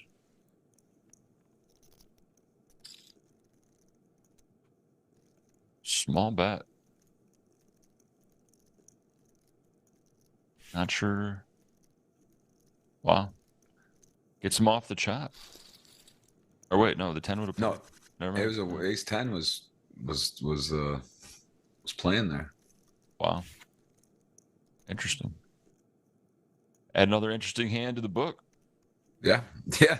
I mean, it's just it's just the gears, the levels, this inception at some level, some point with these players. There's definitely a lot of history and some great plays today. This has been a unique final table with, I think, again, the bluff that we just don't see very often, and I really like the thought process on it. That was a very cool hand from Damien. Yeah, check back and jam. Wow, odd size. How often do you have the players that are on the table join you for commentary for this? We've definitely there's been a fair amount. I mean, Nick has been on. Draft Gang, who just won the WSOP main while streaming, pretty legendary, has been on. There's a lot of guys. Mike Watson. There's a lot that have been on that play, and we've seen. So it is fun. It's fun to get them in here and pick their brains a bit. Ben Rolle. Yeah, a lot. I try to get them on. I mean, if I know them and they're willing to come. Also, if anyone's watching and you play in this tournament and you're interested in coming on, please let me know. It is fun. Some of these guys I don't know. Nick is one of the only people I kind of really know here, and he has been on. Gotcha. Yeah, I just think it'd be good to get their insight as well, actual in-game, compared to our wild speculation. Exactly. King 3, Barack, a vulnerable stack, 11 blinds. The King 3 debating on the risk reward here, to rip or to rate, or just maybe not all in even. All options are on the table. Fold, limp, 3x fold, jam, just folds. The fold would be I think the least of those I would have thought, and that he does go with that. I think that, could put some pressure with the king. Could also, yeah, he just decided the stacks are awkward and didn't love it. Also, maybe a little bit of a tip of the cap to Brock there. A little respect, kind of like, all right, it's not going to mess with you.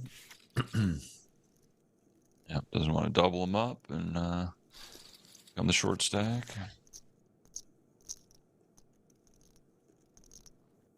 Why? 10 bigs, king 10. You're just like, man, nothing's gone right. Do I rip it here? Someone might have a better hand. Then what? Yeah, I mean, Barack with the 5s on the button. Pavel gonna raise. You have fold equity with 5s. Is this the time?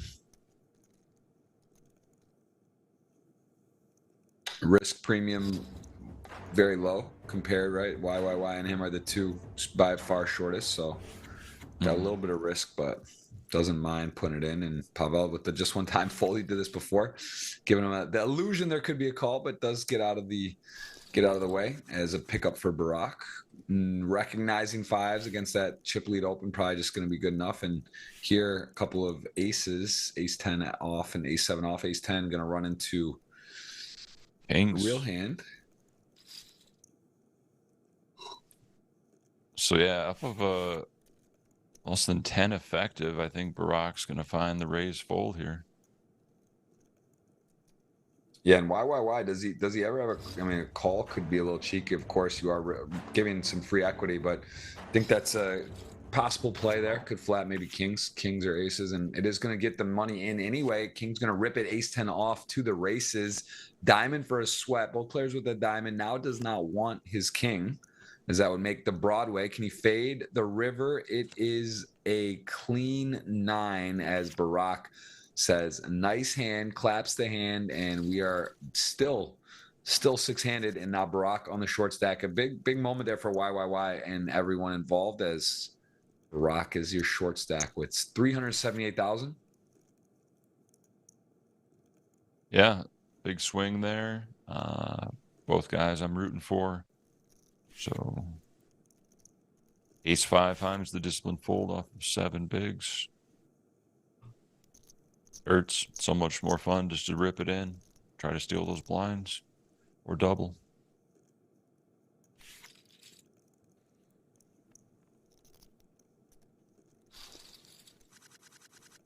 Val with the 100 blind stack, always comfortable. Ace jack of spades on the button.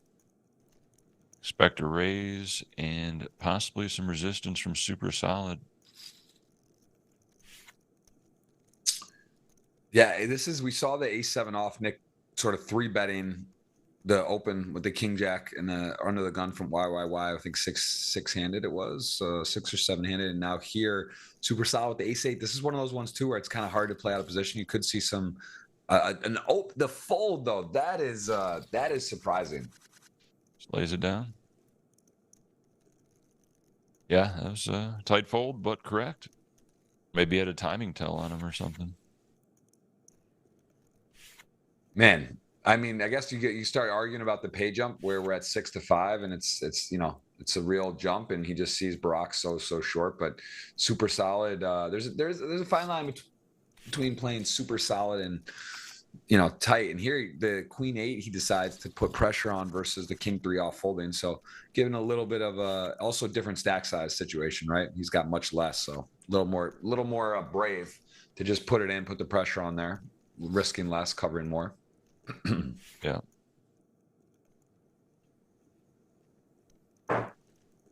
Pocket 4s. Is this the time?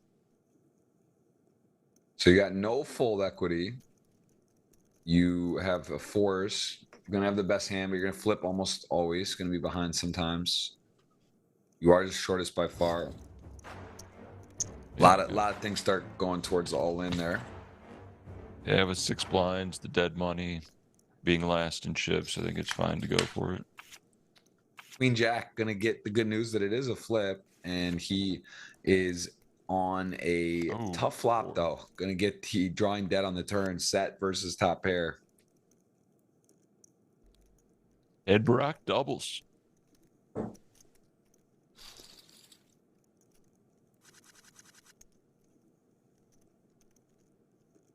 And Brock, he's one of those guys. He's just not giving up. No, a couple big hands, pocket 5s, pocket 4s, and some close spots. Made the right decision. Won the all in. Got to win your all ins. 9-10 suited. Why? Awkward stack does give this up. He's been kind of opening up, getting in there with the king jack off some other spots. Decides to pass on this, and now Damian blind on blind 3-4, 20 blinds versus Nick, who's got about double his stack. Does just give it up. Yep, just fold the bottom. Nick letting him know. King queen suited, pocket 4s. Could see some action. Good stack side. Oh, snap fold. Did not want. See, difference. Have you noticed that changing a bit with some of these low pairs and these sort of stacked 20 blinds in this range? People are a little more inclined to fold instead of just ripping on opens. Or are you noticing any kind of game flow change in general from distribution that you've been playing or seeing? Yeah, I know it's like historically you just want to jam your small pairs for like, up to 20 bigs or so, depending on position and everything. But it's different at the final table with the stack distribution in the payouts. Chip EV versus ICM adjusted. So Nick choosing not to limp the queen 10 suited like he limped the ace 10 suited in the same situation. With the ace blocker, I could see Pavel calling or 3-betting. Leads are a thing on this board as well from the big blind, and there it is. Denies the equity from the overs, and just takes it down. Yeah, nice spot to do it, and we are going to see another strong hand matchup. Same type of hand, and there is a chance this just goes raise call, right? And then there's some post flop shenanigans. But maybe too much hand to not 3-bet with this 6-handed and versus him covering. Yeah. Is there a world where Damian folds?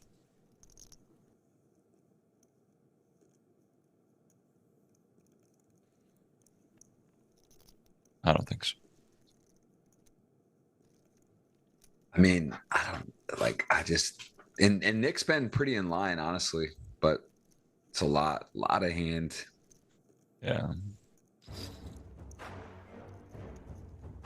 And there it is.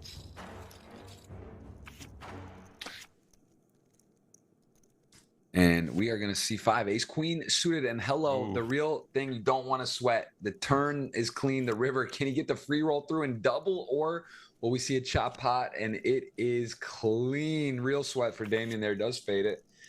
No harm, no foul. Everyone else was kind of, you know what, that is tough when you're all in and you're shorter. People just aren't rooting for you. That's just how it works at final tables. As we are going to see a couple of pairs here and a suited ace off of the sub 20 stack here. Tempting to open. He is going to go for it. 6s now with the decision, but not long one. Just folds. Super solid. Has a real hand there. Yeah, super solid. Going to be getting it in. 15 bigs, 16 bigs. Was it 17? I guess we could see a non-all-in 3-bet. Make it like 330. But he goes for the shove. And he's going to take it down. And puts himself in third place. Jack 10 in the big blind. I've seen some peculiar, I would say, blind play today with some folds like the ace 8 there. That was pretty shocking to me versus that player YYY when he folded ace 8 in the big to the open. I thought if anything that, like, there's been several times where I think there's 3 viable options and I'm like surprised, like my least picked in spots that I think are more kind of standard. What about the ace 8 one then where he folded big blind? What do you think there? Yeah, pretty thin to be jamming. Not so fun to be calling. Maybe they just randomized. Maybe they just rolled the dice and let fate take over. Yeah. Yeah, that was, there's also Nick, same thing. A7, that was a spot where he did attack the open under the gun, 6-handed, king jack off, got it through on his open. And again, these guys know what they're doing. Pavel up to 5.1 million is just opening king 6 off, starting to assert himself as guys who wants to battle with me for the top 3, top 2, because I'm punching a ticket. This is mine to lose, and he is in a very good spot as Damien with a nice hand, king queen. Tough hand to play, but maybe just what's he got? 15 blinds gonna min raise. Yeah, fearless. Damien does not fear the chip leader. There's some argument for just open jamming 15 bigs here with the king queen to avoid getting 3-bet off your equity, but that's dangerous too because King Rag loves to 3-bet. So do you believe it? Put him to the test? Wow. I mean, to be fair, Pavel showed up a few times with the goods. Ace king suited versus ace queen early. Showed up with aces versus 8s, and he knows that. But also Damien, who also now probably that's come through on the stream, right, on the delay for them, that the bluff with the king jack, he got bluffed by him with enough flush so that news sets in, and he does get a little something back there, little bit of a light one. And Damien, I think that's about as close as it gets to rip the king queen off. I think that's definitely a candidate, one of the stronger bluff 4-bet all in hands there off those stack sizes, but not a lot of fold equity either for his stack. Yeah, but yeah, note the sizing from the big blind to go from 120 to 300 and still get the fold just shows what's possible.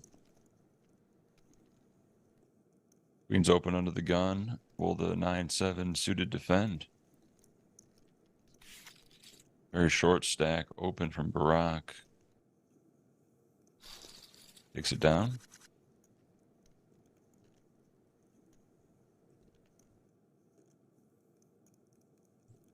Ace Jack and Ace King. Oh, we're going to see YYY open and get 3-bet, and he's not going to be happy. Oh, just rips it. Okay, here we go. Ace Jack versus Ace King. Super solid covers, and yeah, ace king suited, amazing spot here. As we know, you got to get through all of it. Could be a chop. Heart would be sweaty. oh, Looking choppy. King or jack, or we will see I guess an ace could come too. It is. Oh, look at that. Oh, the the king arrives the hard way. Gonna knock out YYY. Good game. 5 remain. And we are gonna again play to a winner today. So stick with us. We'll get the giveaway queued up. First part of that giveaway is going to be hitting the thumbs up. Not too late to get the hands up in. If you guys see the YouTube pin chat, that is a chance to enter what you believe is the winning hand. You need the exact suits. Not easy to do. It's been done. Submit your guess. Jeff said Jack 10 of clubs. I said Queen 9 of hearts.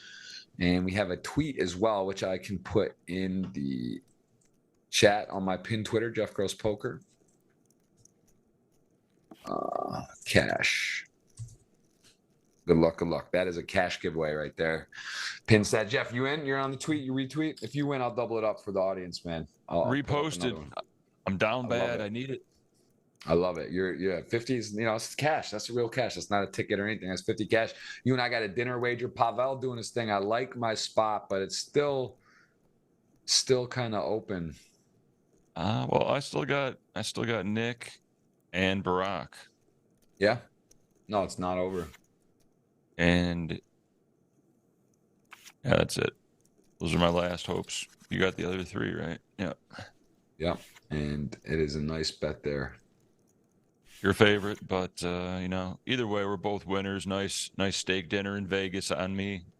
Can't complain. Yeah, no, exactly. Exactly. All right, we're gonna see a jam here. Ace 9 and a fold.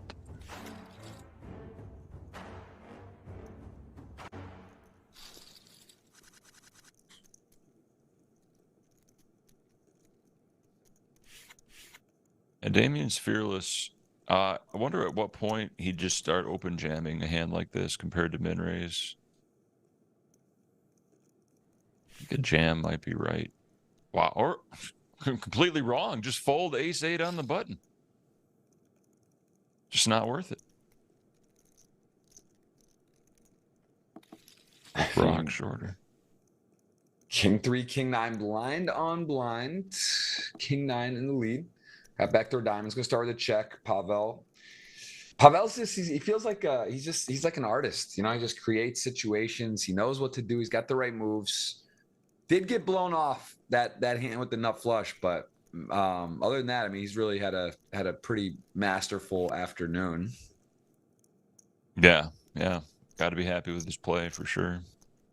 But still a lot of work to do. Been chugging waters, Jeff. I'm gonna use the restroom more time. I think I'm on like the hour thing. Remember, do you do that when you play online where you got every hour you got to use the restroom? Does that happen? Am I the only one where like I'll be like after a series of streaming or playing for a lot, then it's like every hour I'm going to the bathroom for the next period of time. That's where I feel like I'm at right now, I'm gonna be right back. Jeff Boski, guys, girls. He's got you covered. He streams. He knows what he's doing. He knows his stuff. And again, follow him. Let them know where to follow you again. Because this is now we're later on the show. We had some new joiners today. You're gonna stream? Are you streaming on Twitch actually today? You're just gonna play a bit online? Probably today. I'm motivated after watching these sickos. I got some new tricks up my sleeve. I'm gonna wait to go to the restroom. Anytime someone's got big aces in the big line, that's worth the pause. Flat or 3-bet? I think making it 500K is a pretty nice option here. Super solid has been a little more risk adverse. I think maybe he'll take the lower variance line. I think he's probably just going to pop him up here. And honestly, Pavel, with these stacks, he might be motivated to go to a flop here and play a little bit of poker. You know, like there's Barack who's short. I think he's picked up that super solid's pretty strong. So he is going to call, and this is the type of board that could get him in a lot of trouble. Yeah, with the pair and backdoor flush draw, he's going to want to stick around. Expecting about a 300K bet. Setting up that turn jam.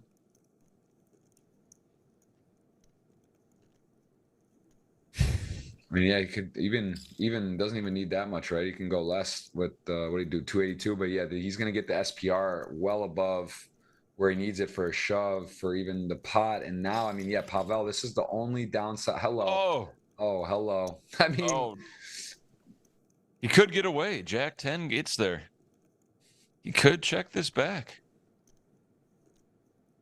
Yeah. I mean, by shoving, you're targeting what? Queen Jack, King Queen. Queen 10 suited. I mean, it's getting me to check back and then just fold like on a random river though. That's kind of like you at some point you're getting abused. Yeah, you get bluffed by king 10, king jack all day.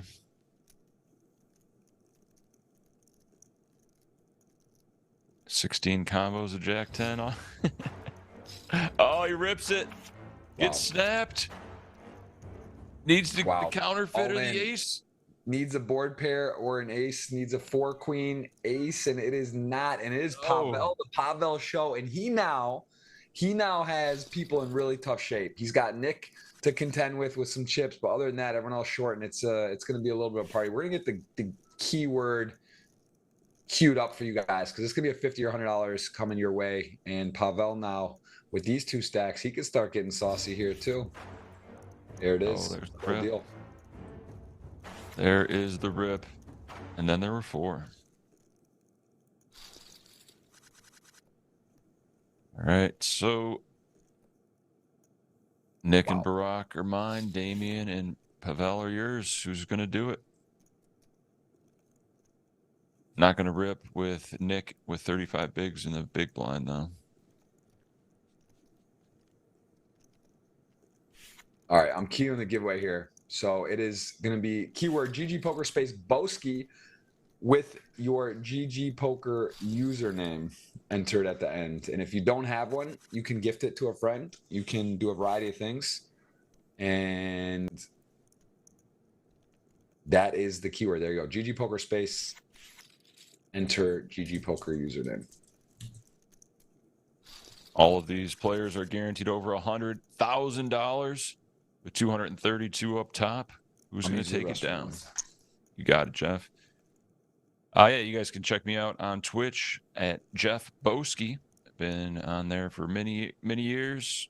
Built a great community. Good times on Twitch. You can also find my vlogs and other X-rated videos on YouTube at Jeff Boski. Jeff Boski Poker on Instagram, and I See You Are a Rook on Twitter. Jack 9. Ooh, Queen Jack. As shortest stack, this might be a call. He knows his range is almost any 2. Is this where you put your foot down? Future game. Here we go. Got him dominated. Queen Jack versus Jack 9. Will Barack get the double? 3 outs. Peel that river. And good call. Queen Jack gets the double. And that doesn't change too much.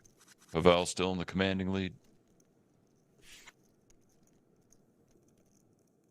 Appreciate everybody for joining the stream today. We got very exciting final table. I've learned a lot, and we're not done yet. No Limit Texas Hold'em is a beautiful game. Minutes to learn and a lifetime to master. And you'll never completely master it. Infinite possibilities. Incomplete information.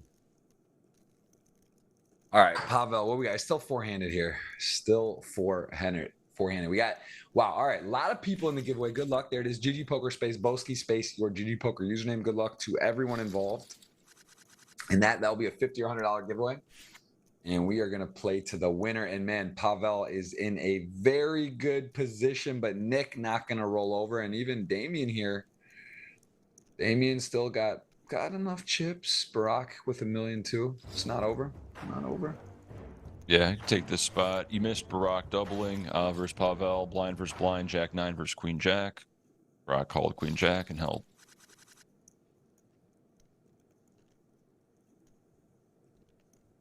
Now, Nick with the ace 10. I wonder if he's going to do the same button limp strategy. But no, goes for the min. Well, too low to be 3-betting. And Brock might just see a flop here. Yeah, Queen 10 off. I mean, it's a pretty reasonable hand, four-handed, and he is going to flop Yahtzee as though Nick with ace 10 suited, not top pair, but pretty strong hand in this situation. Definitely could be problematic. And we did say generally like those middle pairs to check back, but we've seen players be betting them in a few different spots here. Similar. And he is going to step into a larger bet.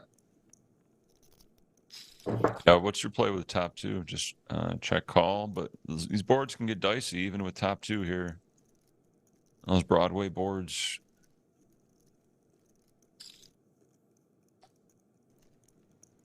Wow. Don't understand. This is more of like a range bet than his actual hand strength. Yeah, I mean, I guess he doesn't have a diamond in his hand, so that's possible. He's targeting some diamonds for a little bit of value, but also that he just has ace king, right? His opponent doesn't, so I mean that's important. And then depending on a river, he then decides what he's doing here. But the thing is too, like against a hand like Jack 9 or Jack King that calls flop, that maybe get King Jack you would hear about, right? But he is going to go for it. Gets snapped off by Barak. Just not even a consideration there. He knew what he was doing the whole time, and there it is. Nick is going to get flip flopped on, and Barak now 2 million, something to contend with. A real stack, and Nick with 1.2 gets a bit unlucky there on the flop. Of course, having ace 10 suited in position versus queen 10 off, but well played by Barak to get the max. Yeah, and out of the box line by Nick as well. Most people would just give up on the turn there with their pair of tens, but he wanted to turn his hand into a bluff with a 3-street barrel. And might have worked in theory, but not against two pair that time. Well, it's just a bluff catcher at queen 10. Pavel Jack 10 suited. Hello. All right. Look at this. We're already going to start seeing some shoves, even with the 2 mil stack on his left. I mean, this is going to be indicative, I think, what we're going to see here, Jeff. He's going to be willing to rip it. And actually, you can. And part of the reason that works too is Brock just has to be so tight, right? He's going to fold some huge hands there. Very interesting though to shove that. Perfect stack allocation for the chip leader. And Pavel is getting a little bit of bait here too.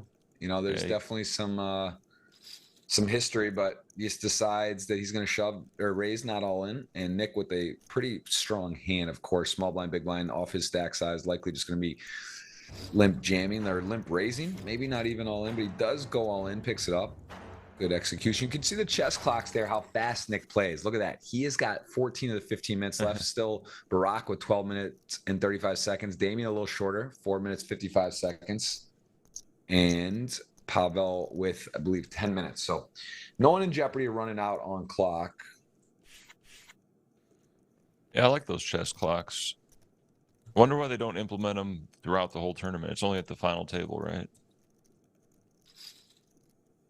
On GG.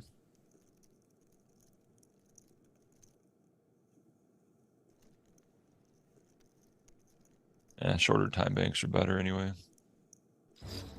Keep the action going. Ooh, Barak gonna risk it all. Ace 2 suited. Couple with the shorter stacks, willing to put it on the line with the suited ace. Also kind of realizing too, Pavel, he could maybe force a little better hand to fold too, right? Then understanding that Pavel also doesn't want to call off. So nice play there. And Pavel, is he not for the 2 million? I mean, he's got 500 there. And I'm kind of seeing there's some check going on. Oh, look at this cooler. Jack's the ace jack four-handed off this stack size. And Barak, is he ever limp here? Is he just gonna put a little min raise? He does limp, and Damien gonna get set up here. Pavel just chatted probably the worst fold of my life. He must have just saw the suited ace fold. Yeah, well, there's a trap. Barak getting all the things working. Still has to hold, though. Jack's to ace jack. Sometimes it seems so easy, but it's not, as the flop is good. Turn is good. We could be three-handed very well here very quickly if the river does not hit the ace. It won't. That is it. Three-handed giveaway getting ready to give up. 100 of you have been eligible, hitting that thumbs up and then typing in GG Poker space Boski space your GG Poker username. Wow. And there you have it. And we got 3 decent hands, three-handed. Action really heating up. Kings, ace 5, 7s. Wow. I mean, but Jeff, what is going on right now? Barak is on an absolute tear. Can he hold again? King 7s. It's somehow. Oh, man. Set over set. Over set. Are we? Is this? And King has the heart and the river card. One out. Out. Oh, one outer. I need a timeout. I need a personal timeout. I mean, that is a lot. That is a lot of what. I mean, come on, just come on. I mean, look at he's got the gifts he's put it. I mean, just wow. We seen the hand. We saw the bluff of the of the GG, and we just saw a 1 out. I don't think we've hit a 1 out. Or sevens. They say it's always coming 7. There's that whole thing. People Always talk about it. It's a popular card. They say that on GG too, and that was wild. It was absolutely out of pocket. If you didn't like, I mean, man, I don't know. Like, it's a lot. That's a lot. That was a lot. You just don't believe it's happening. Wow. Next time you got a bad beat story, just remember this one beat you. Kings versus sevens, man. Set over set, 1 outer on the river. You got the pet and a pig emote popping up, max tilt.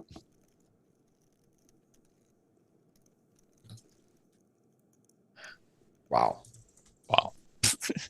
To get it heads up, just like that.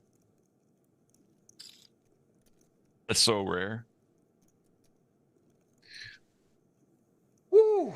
That is rare. That is rare. You guys you've been in for a treat today. You've seen some really special stuff, some special beats, special coolers, special calls, special bluffs. You got the whole works today on this episode of season 2023 GGMillion, episode 28. Really the full deal. We see a queen high river call, incorrect, but still, thought is there. Ace on the button, ace in the small blind, king 10 in the big hands everywhere. All options are on the table, just rips it. Over 20 bigs, takes it down. Still 3-handed, ladies and gentlemen. What a day. What an absolute day we're having here. And we have got kings now. Nick, is he just on the full limp plan? A little deeper now. I think Pavel's shown us he's a little more willing, deeper to be sort of putting pressure on, and he does go ahead and do that. Maybe Nick lets him walk the dog a little. Did he just close his eyes here? Yeah, it could set the trap or could spring it, you know. Yeah. It has been sprung. That is a limp raise. And the queen 7 computer hand, 3-handed, just, you know. Although, like, I mean, Pavel also he's not always just one and done. I mean, that particular hand doesn't seem like it would make sense to push it back on, put the pressure on. But we've seen a lot of creativity today. So anything on the table. Absolutely. Queen 10 likes a limp.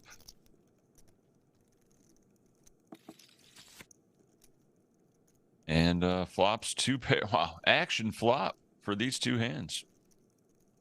Yeah, queen 10 off the overs, the gut shot, the spade work in there for Pavel. Definitely a hand you could see him get creative with. And we saw Barak just with the 2 pair, kind of cool, calm, collected, called down Nick. See if here with the bottom 2, if he plays that any different. He does just call. King, a scare card in a way. I think definitely a card Pavel could start getting saucy with.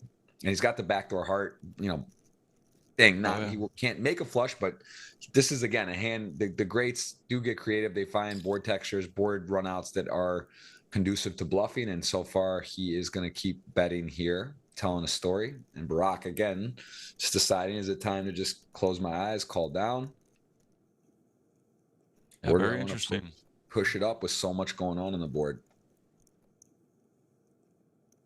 Very wet board, straight draws, 2 flush draws. And with that also, though, and he does have a heart and a spade, maybe he decides that, hey, look, I want to put pressure here because I could be thought that I have a draw. So he is going to raise, and I like that. Interesting enough, they both have a heart and a spade on a 2 heart, 2 spade board. Yeah. Also, I mean, rare.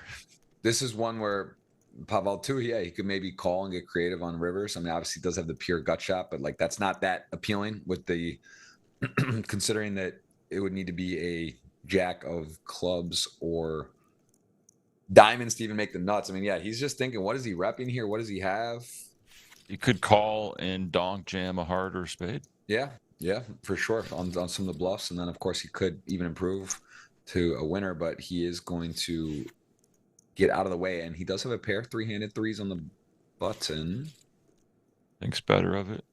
Takes it down. Still hands up, still available. If you want to guess the winning hand, not too late. Once that gets heads up, that will get removed. That's in the YouTube chat pinned. You guys have a chance to guess the winning hand for the progressive jackpot. Not easy thing to do. What are the true odds on that? Guess the exact suits of a winning hand. 1,000 to 1. Probably more.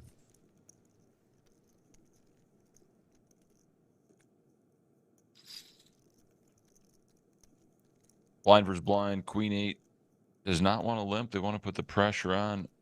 Barak with the ace. Just calls. Pavel with middle pair. Likes to check middle pair here.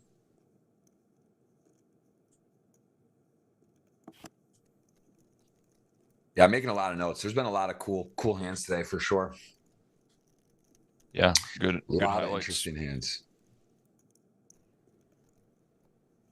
Yeah, the big bluff, King Jack bluff, set over set versus quads. Yeah, take your pick.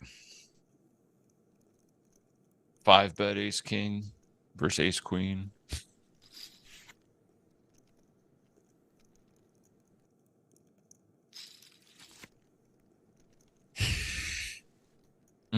Good flop for the 5-3 of clubs. Probably gonna bet and take it down.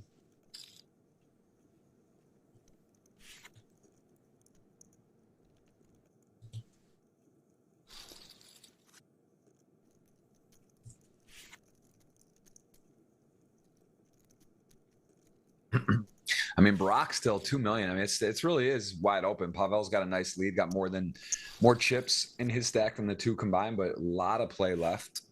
And you can see it moves fast though. Doesn't take much. Yeah, it's a great structure.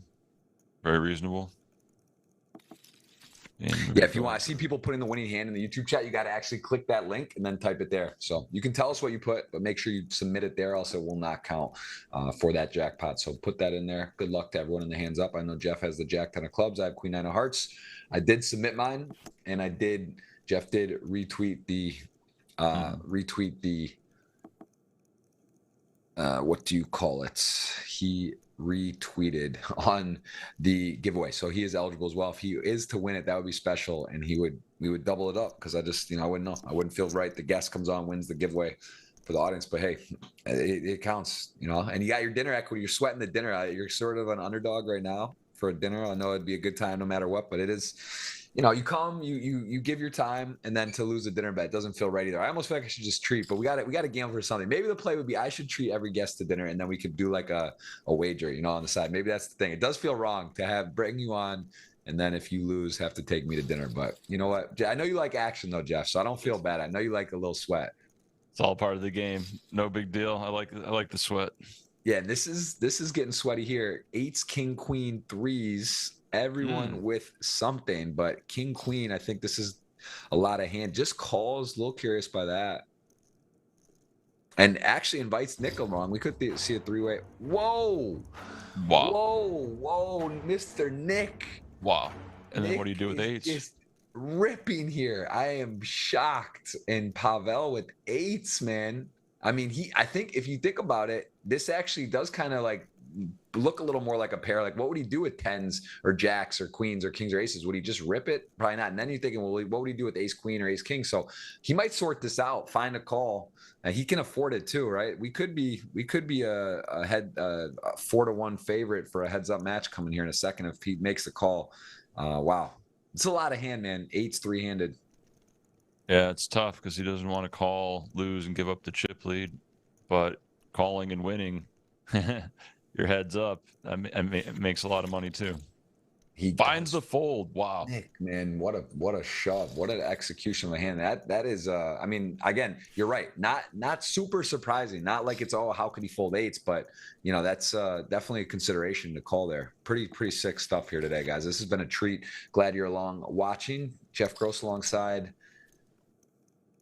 our man Jeff Boski. We are going to be playing to a winner 3-handed. King Jack gets a pair. Was that a little 9-10 float? Little revert, little float there, 9-10 off.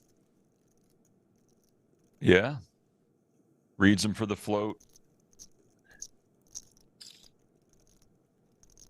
I mean, now Nick's got things going on here. He's got the check mark 100%. What a board. Has the trip kings. And Pavel has got 10 high, called the flop. I mean, I guess he is beating, right? He is beating some limped hands, 5-6, 5 deuce, 5-7, some other stuff there, but nine, little bit creative. Yep. Going for the value. Will he float again? No. I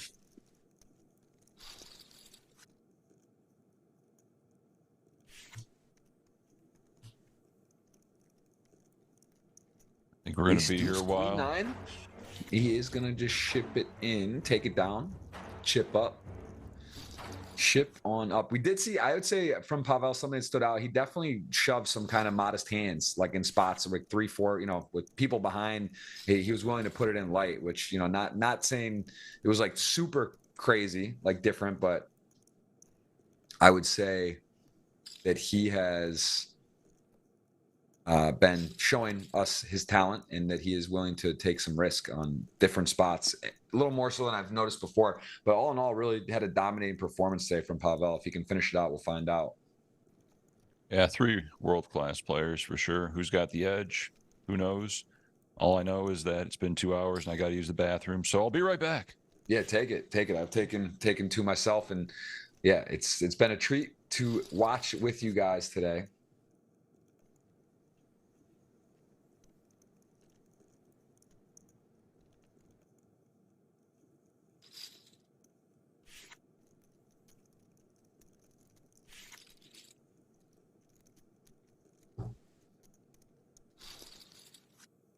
All right. Ace-4 takes it down. 8, king jack suited. Ooh, this has got the making. This could be the one. I mean, 20 blinds exactly with 8s. King jack suited, a lot of hand too, though. If he just rips it in, king jack suited to call off. I mean, it sucks because it's such a pretty hand, but do you want to call off? And what is he shoving for 20 that you're ahead of? So he does rip. And Nick, I mean, it is appealing. It's a consideration, but I think just, you know, you start thinking about what is he actually shoving? I'm flipping here behind the variety of hands that dominate me. So it sort of sucks, like just such a good hand. And I think, oh, he does call. Wow. All right. King Jack 8's flip. Could we go heads up? Could it be a double? Nick is on the board with the jack on the flop.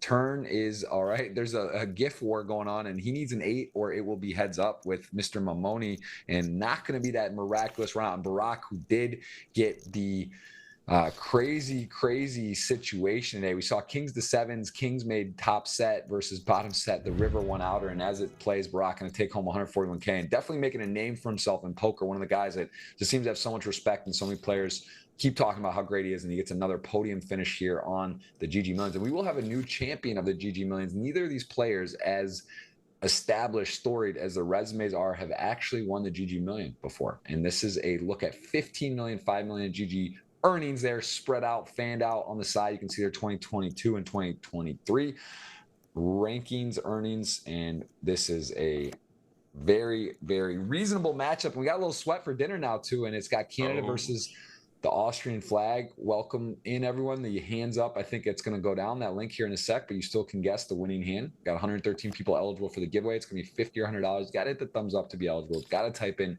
GGPoker space Boski space your GGPoker username.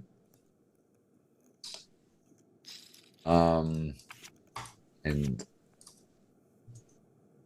Ace-3 value, heads up for all the money. I got Nick, you got Pavel. Big dinners on the line. You know I eat $100, $200 dinners. This is gonna hurt. I'm ready. I'm ready for the pain. I'm ready for drinks, dessert, whatever you could do. Plus ones, we can do it all. Let's see what happens. Let's see if we can do it. I do like. I mean, it's even. This has turned out to be pretty even. I gotta say, it is 6 million to 5 million. Effectively, it is anyone's game, and both players. Yeah, it's sometimes just too hard to call, and even so, it would be, you know, it's just one of those things. It's one of those things where it's on any given day. You know, what's the edge here? I don't know. They play 100 times. You give someone at this level an edge. I don't know if there's that much of a difference, right? Like how much is it at this stack depth too, right? They're not super deep. We got 80K big blinds. There's some play, but yeah, you said there's no chops. available? You can't chop. Yeah, no, GG Million. So GG Million Live, they now have a live version too, where it just records. It actually keeps track of your results, like your profitability, how many entries. It's just a pure, no deals, and it's just sort of a way to gauge pure format to know how you do in this variety of tournament. And they do it now for live too. They have stops. I know on most major tours they have a GG Million live version where it's a 25K. They'll have that in the Bahamas, and it's pretty cool.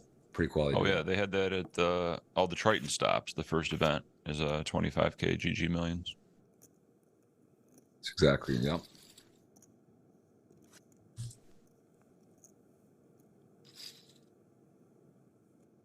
So heads up, when they get closer to 20, 30 blinds, I think you're going to see a lot of button limping. That seems to be the new trend compared to min raising. But deeper, we're going to see some min raises, and then up to 2.5 as the opens.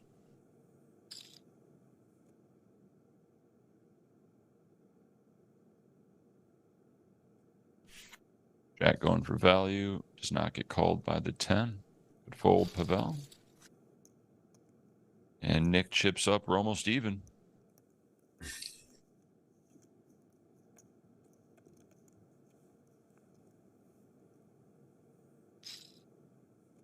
Ace 4, Jack 5. Yeah, it's very close. It is extremely close. And I see Craig Leonard. What's up, man? Yeah, I'm hoping to play. When I get to Brazil, usually when I go for a stretch, I can play. Maybe fire up the stream again, Twitch. It's been a while. Had another kid. Got two boys now, and been a little less streaming. But I love that I do the show weekly. Been doing the podcast, and having fun. I do miss streaming on Twitch. It is fun to play. If you're gonna play a session, it's nice to have a stream going, and I will be doing some for sure. And I'm going to draw the winner here in a second. So if you guys still want to get in, hit the thumbs up, type in GGPoker space, Boski space, your GGPoker username. Ace 10 of hearts, pretty hand, 4-7 off. Going to raise. We see a lot of limps now. People start limping a lot more deeper even in these heads up. That's something I noticed. Although here, Pavel, I guess, going to be going with the raise. Some pluses and minuses to that. Yeah, maybe a more polarized strategy for raising compared to limping at this depth.